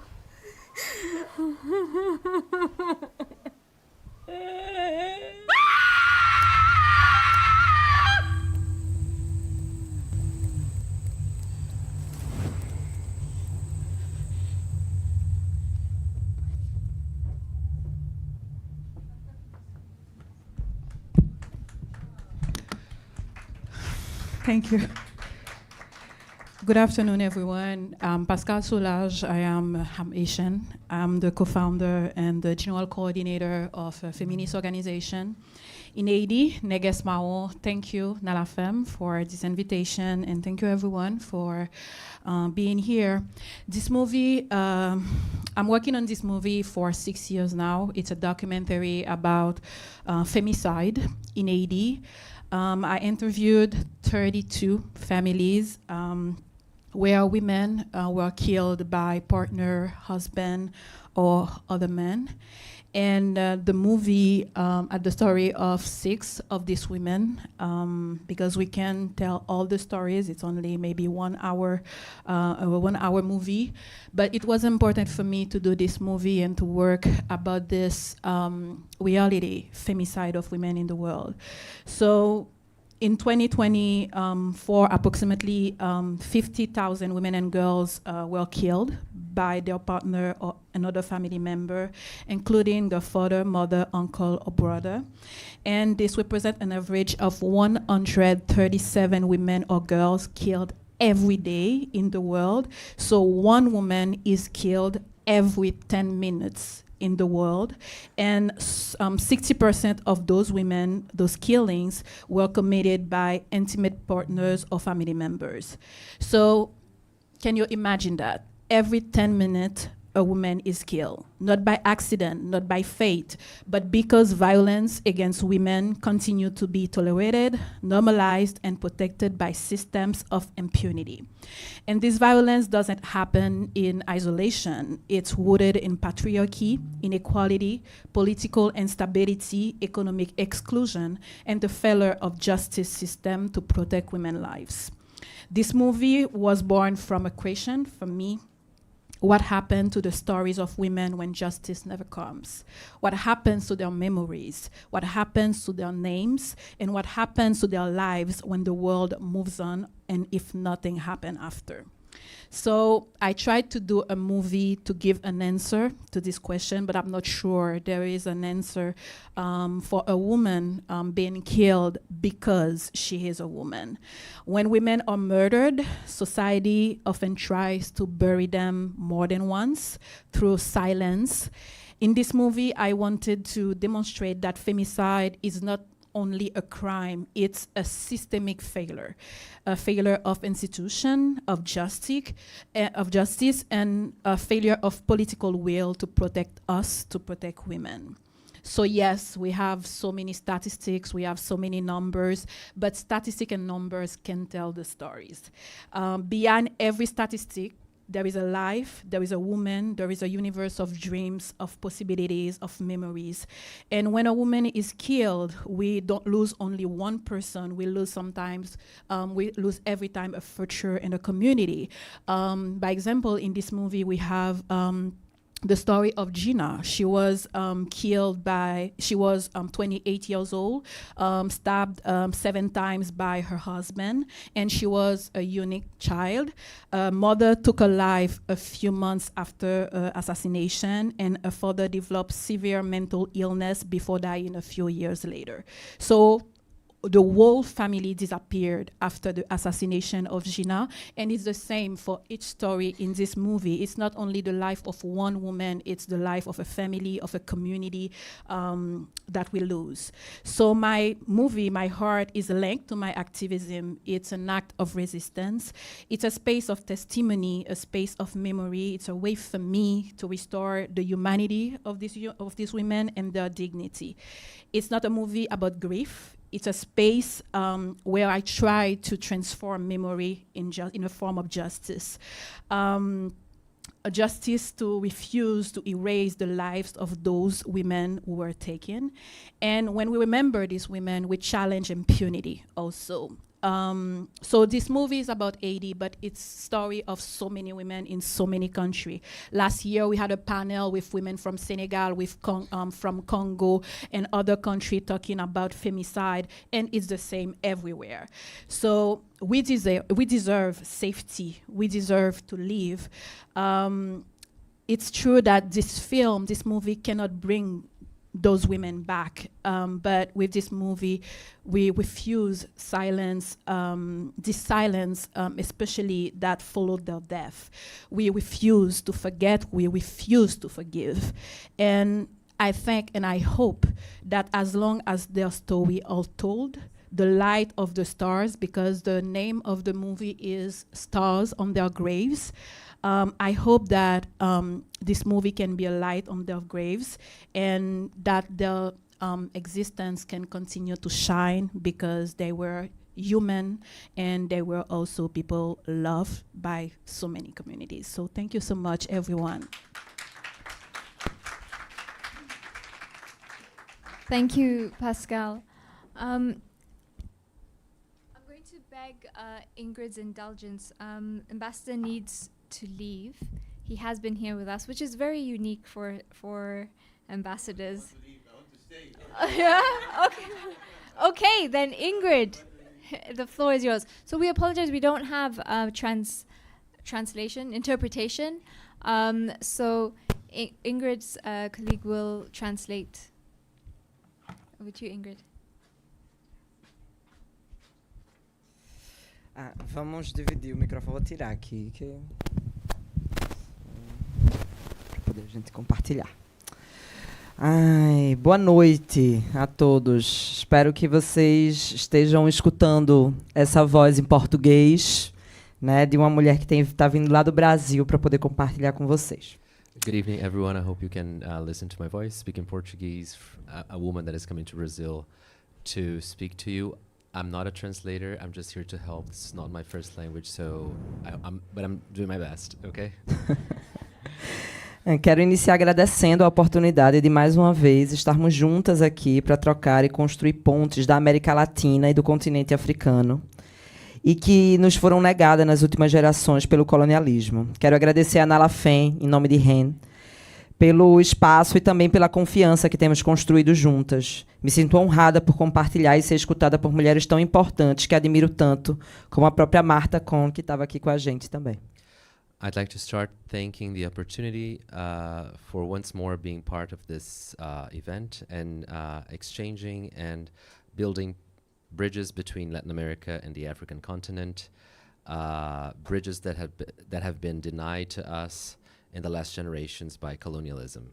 I'd like to thank Nala Feng for the space and also for the trust that we have built. I feel honored for sharing and being heard by women that are so important and that I admire so much, like Martha Kumi. It's an honor to be here. A barreira linguística é mais uma armadilha criada pelo colonialismo para nos distanciar, mas nós somos mulheres revolucionárias e seguimos rompendo aqui também com essas barreiras. Por isso estarei aqui com o João, compartilhando com vocês. Eu sou Ingrid Farias, uma mulher latina, feminista, mãe e diretora do Instituto Update, uma organização latino-americana que está comprometida com a inovação política das mulheres. The linguistic barrier is one more trap of colonialism to put us apart, to set us apart. And but we are revolutionary women, and we will continue to break these barriers here too. And that's why I'm here with the support of João. That's me, sharing with you my thoughts. I'm Ingrid Farias, a Latin American woman, a feminist, a mother, and director of Instituto Update, an organization, a Latin American organization committed with the innovation, the political innovation of women. Quero dizer que nós, mulheres latino-americanas e caribenhas, estamos aqui inspiradas na reflexão provocada pela intelectual brasileira Lélia Gonzalez,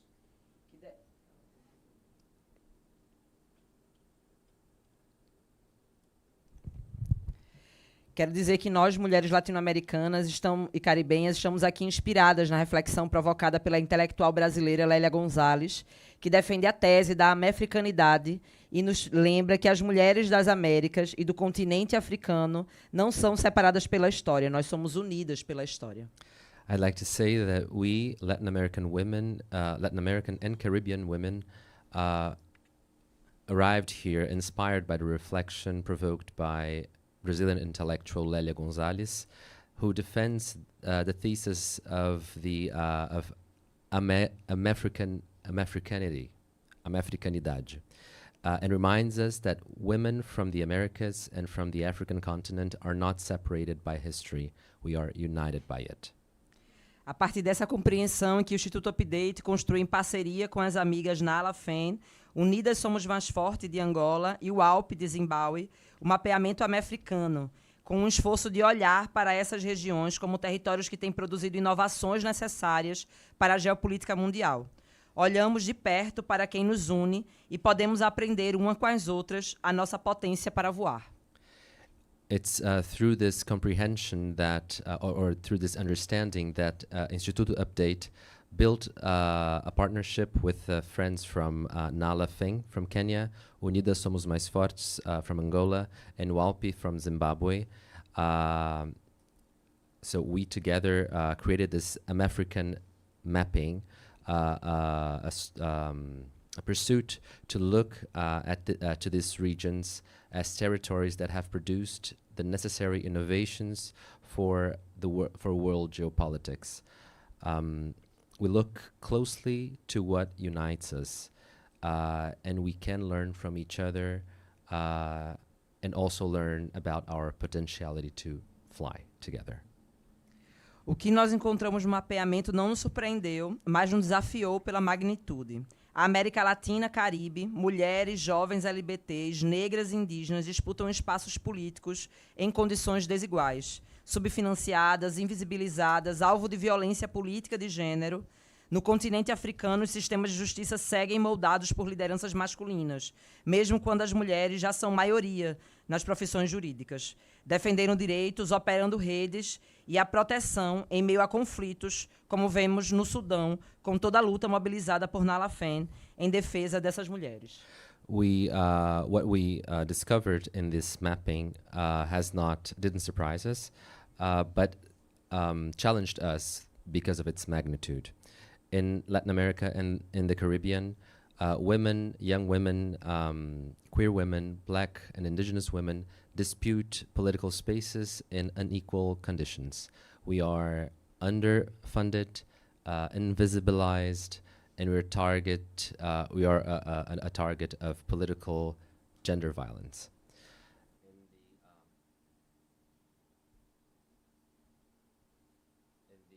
African continent, the justice systems, in the African continent, the justice systems continue to be molded by masculine leaders, even when women are the majority in the legal professions, defending their rights, operating protection networks within conflicts, as we see in Sudan with the mobilized fight or struggle by Nala Femme in defending these women.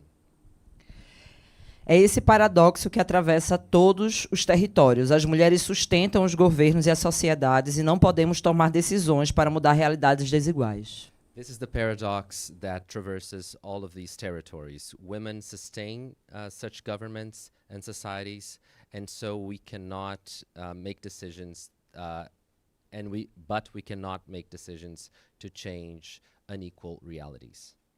A liderança feminista jovem não precisa ser inventada.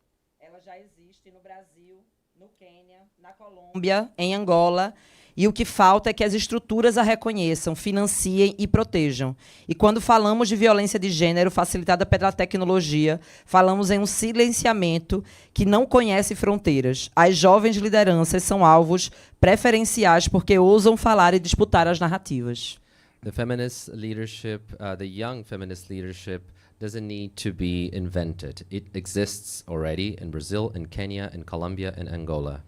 What is still missing is that the structures recognize them, fund them, and protect them. And when we talk about gender violence facilitated by technology, we're talking about a silencing that does not know any frontiers. Young leaders are targets because they dare to speak and dispute narratives. Em 2025, nos encontramos no Brasil, no encontro Americanas na Política e Conecta Latinas, reunindo mulheres de mais de 20 países de 2 continentes que compartilharam inovação, desafios, sorrisos e dores. O que saiu dali não foi apenas a oportunidade de construir juntas um mapeamento realizado entre a América Latina, Caribe e o continente africano. Foi uma aliança e um compromisso que construímos. Foi confiança, foi a certeza de que nossas lutas são distintas em seus contextos e idênticos em sua raiz. In 2025, we met in Brazil in the Americanas na Política, Americans in Politics, and Conecta Latinas meeting that brought together women from over 20 countries and 2 continents who shared innovation, challenges, smiles, and their pain. What came out of there was not only an opportunity to build together a mapping that would be put into practice in Latin America, the Caribbean, and in the African continent. It was an alliance. A commitment that we built together. It was trust. It was the certainty that our struggles may be distinct in their contexts, but are identical in their roots. A declaração que guia este evento é um pacto político e as gerações entre continentes, entre mulheres que recusam aceitar que a justiça seja um privilégio de quem já tem poder. No Brasil, esse ano, conseguimos justiça por Marielle Franco, política brutalmente assassinada por ser mulher, negra e ousar lutar por um mundo melhor. A justiça por Marielle precisa ser uma justiça para todas, em todo o mundo. The declaration that guides this event is a political pact between generations, between continents, between women that refuse to accept that justice be a privilege of those who have power. In Brazil this year, we managed to make justice for Marielle Franco, the politician that was brutally killed for being a woman, a black woman, and for having dared to fight for a better world. The justice for Marielle needs to be the justice for all the women in the world. O futuro que queremos será tecido no encontro a encontro, aliança a aliança. Começa aqui, começa agora, começa em cada uma de nós. Seguimos diminuindo as distâncias que o colonialismo nos impôs e construindo o futuro onde as mulheres ocupam e mudam a política e as democracias pelo bem viver das nossas comunidades e das nossas famílias.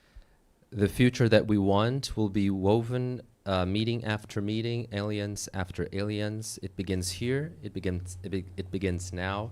It begins with us, and we will continue diminishing the distances that colonialism has imposed on us and building futures where women occupy and change politics and democracies for the well-being of communities and families. Mais uma vez eu quero agradecer muito a oportunidade de estar aqui com vocês e de ser mais uma não tá não, tá desligado.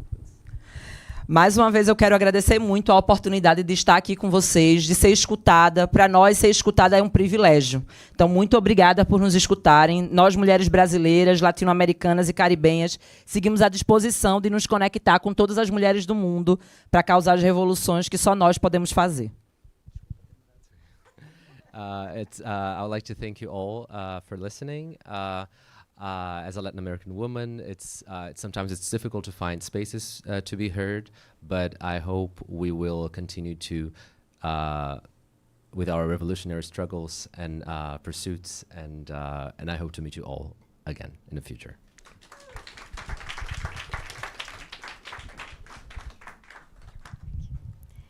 Thank you so much, Ingrid.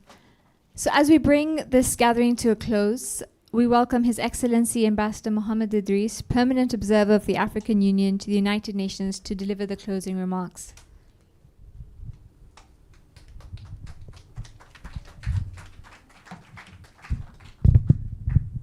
Thank you very much, and good evening, everyone. Actually, I don't want to get this meeting to a close, so I would have declined to do this, but I am obliged to do it. But really, first, I want to hopefully this book is not done here on purpose about bad men, and I don't think I am one of them anyway. But indeed, being a minority in this meeting, but however, I feel much empowered and inspired. And really, this meeting has been one of the, I have attended so much side events on the margins of the CSW, but this one has been one of the most really meaningful, most well-organized, and most substantive.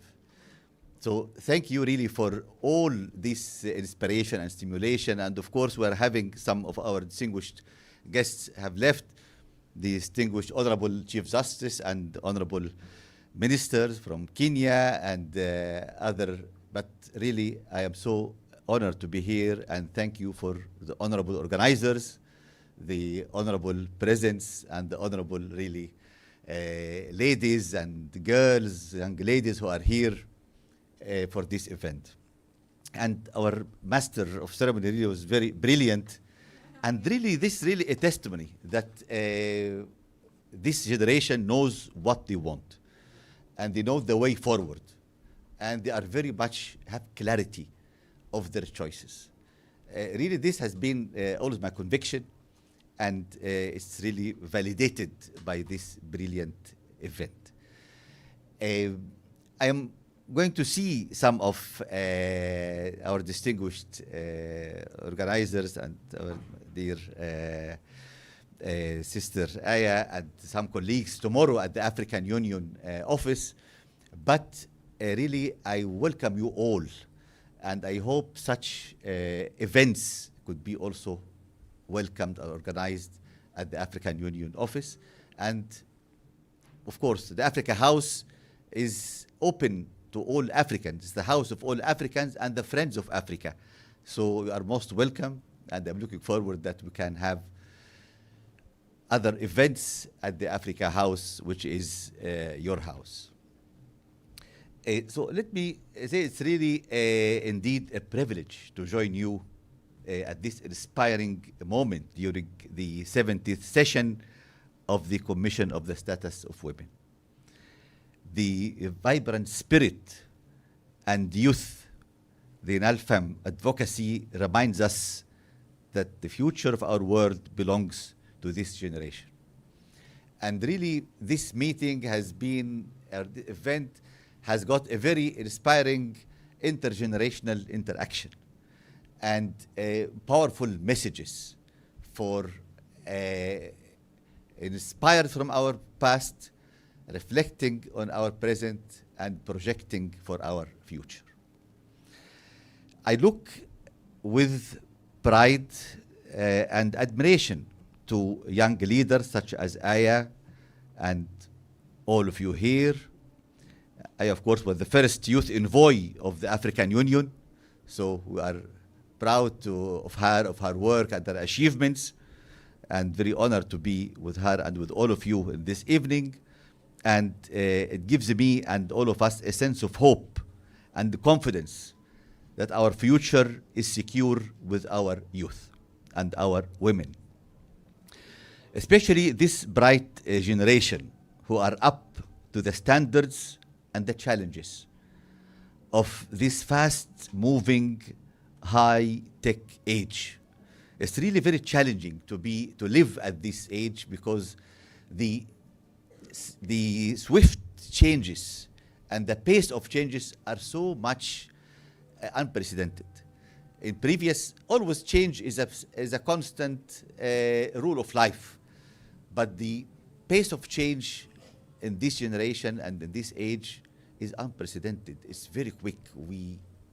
Every day you have something new, and every day you have new, fast-moving developments, and to keep pace with this and to adjust to this and to be able to address and navigate through these challenges is really something very challenging, and it needs this generation to be up to these challenges and up to these opportunities. What has emerged from these conversations really is a clear and unified message. Access to justice must move from aspiration to implementation. And as has been mentioned, justice and rights at large are not given, and are not given as a courtesy or a compliment, but they are hard fought, and they are hard won, and hard also efforts are needs to be well kept and well preserved and well maintained and to be sustainable. So it is really it's a fight, it's a battle for good things and battle for noble values. Across Africa, women and the girls continue to face structural barriers that impede equitable access to justice. Discriminatory legal frameworks and harmful practices persist, while the cost and complexity of legal processes place justice beyond the reach of those who need it most. As a result, institutions intended to protect rights do not always deliver with the accessibility, efficiency, and responsiveness that women and the girls deserve. Today's discussion has made clear that access to justice cannot be separated from the question of who leads and shapes the institutions that deliver it. Law is not confined to what is written in constitutions or codified in statutes. It is defined equally by how it is applied in courtrooms, translated into policy, and experienced within communities. A central theme emerging from our dialogue is the imperative to elevate women's leadership in law. Women judges, lawyers, activists, and justice reformers across Africa must be recognized not only as advocates for change, but as power holders, shaping institutions from within. Their leadership is essential to building justice systems that are inclusive, credible, and capable of delivering lasting reforms. This understanding of leadership within justice institutions reflects the African Union's broader vision for the continent. The Union has long recognized the critical role of women in promoting inclusive development and the importance of their full participation in political, economic, and social decision-making.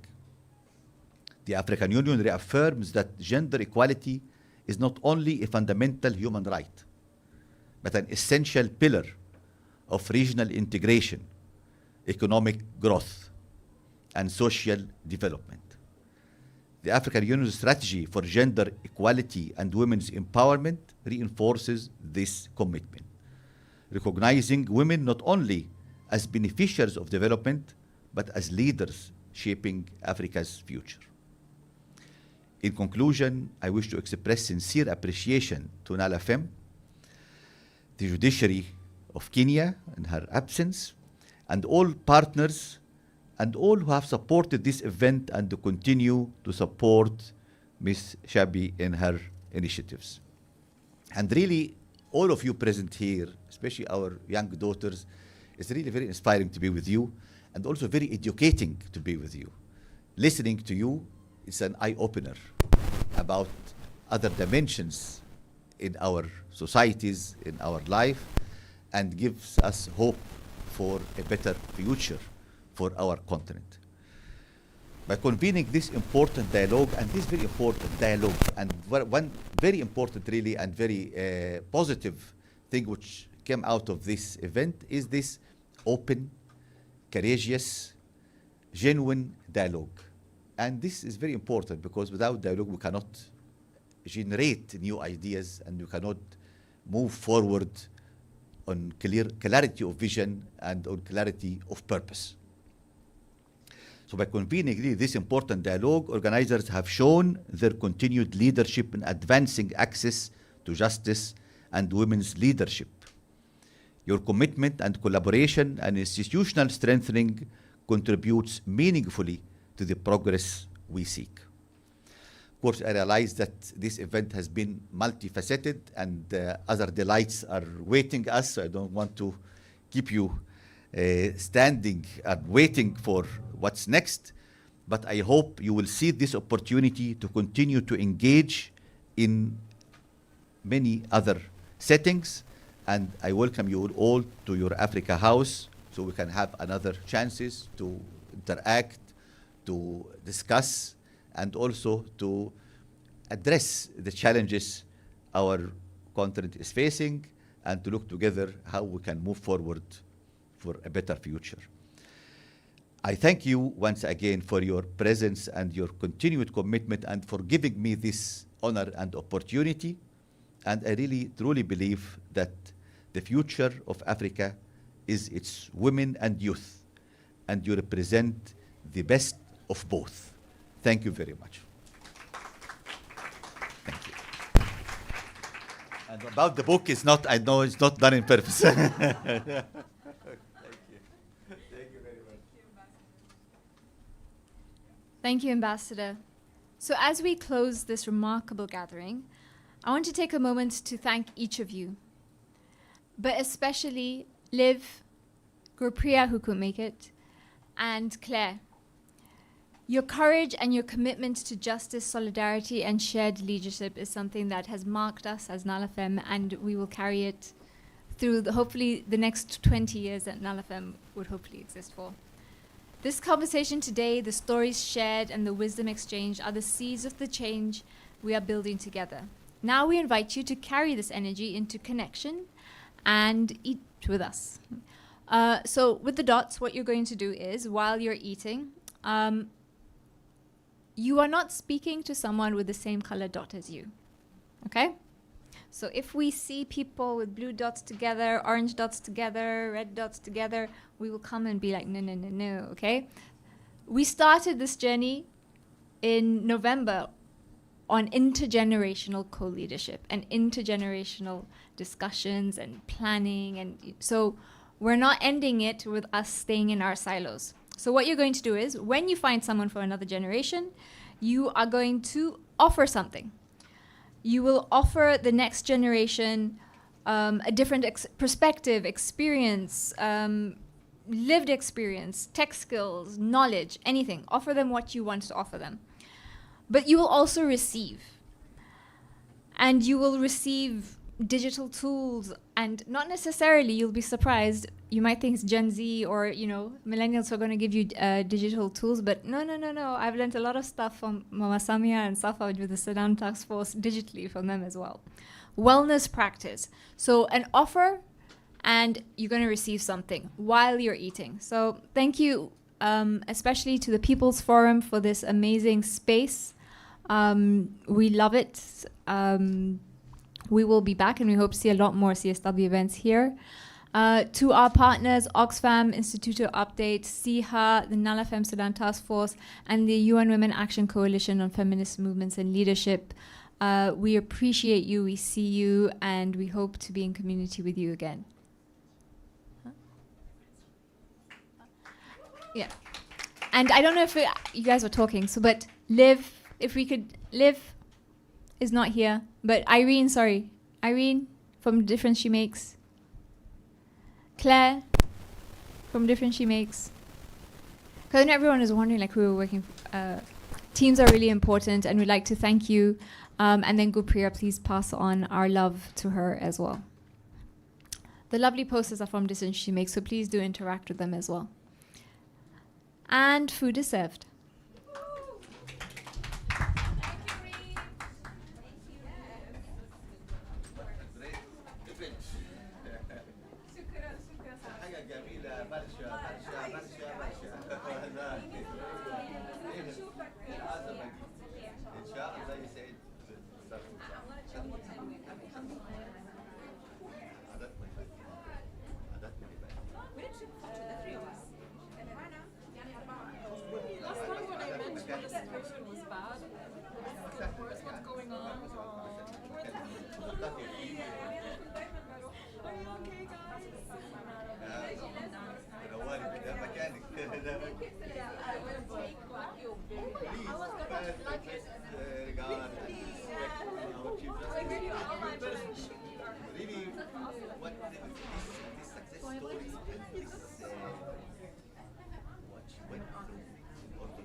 يصلح الحال في السودان الجميل. Much better than what you see in the UN. So you have to. ازيك اخبارك ايه؟ انت عامله ايه كويسه؟ You are from which system country? From Kenya. And you are from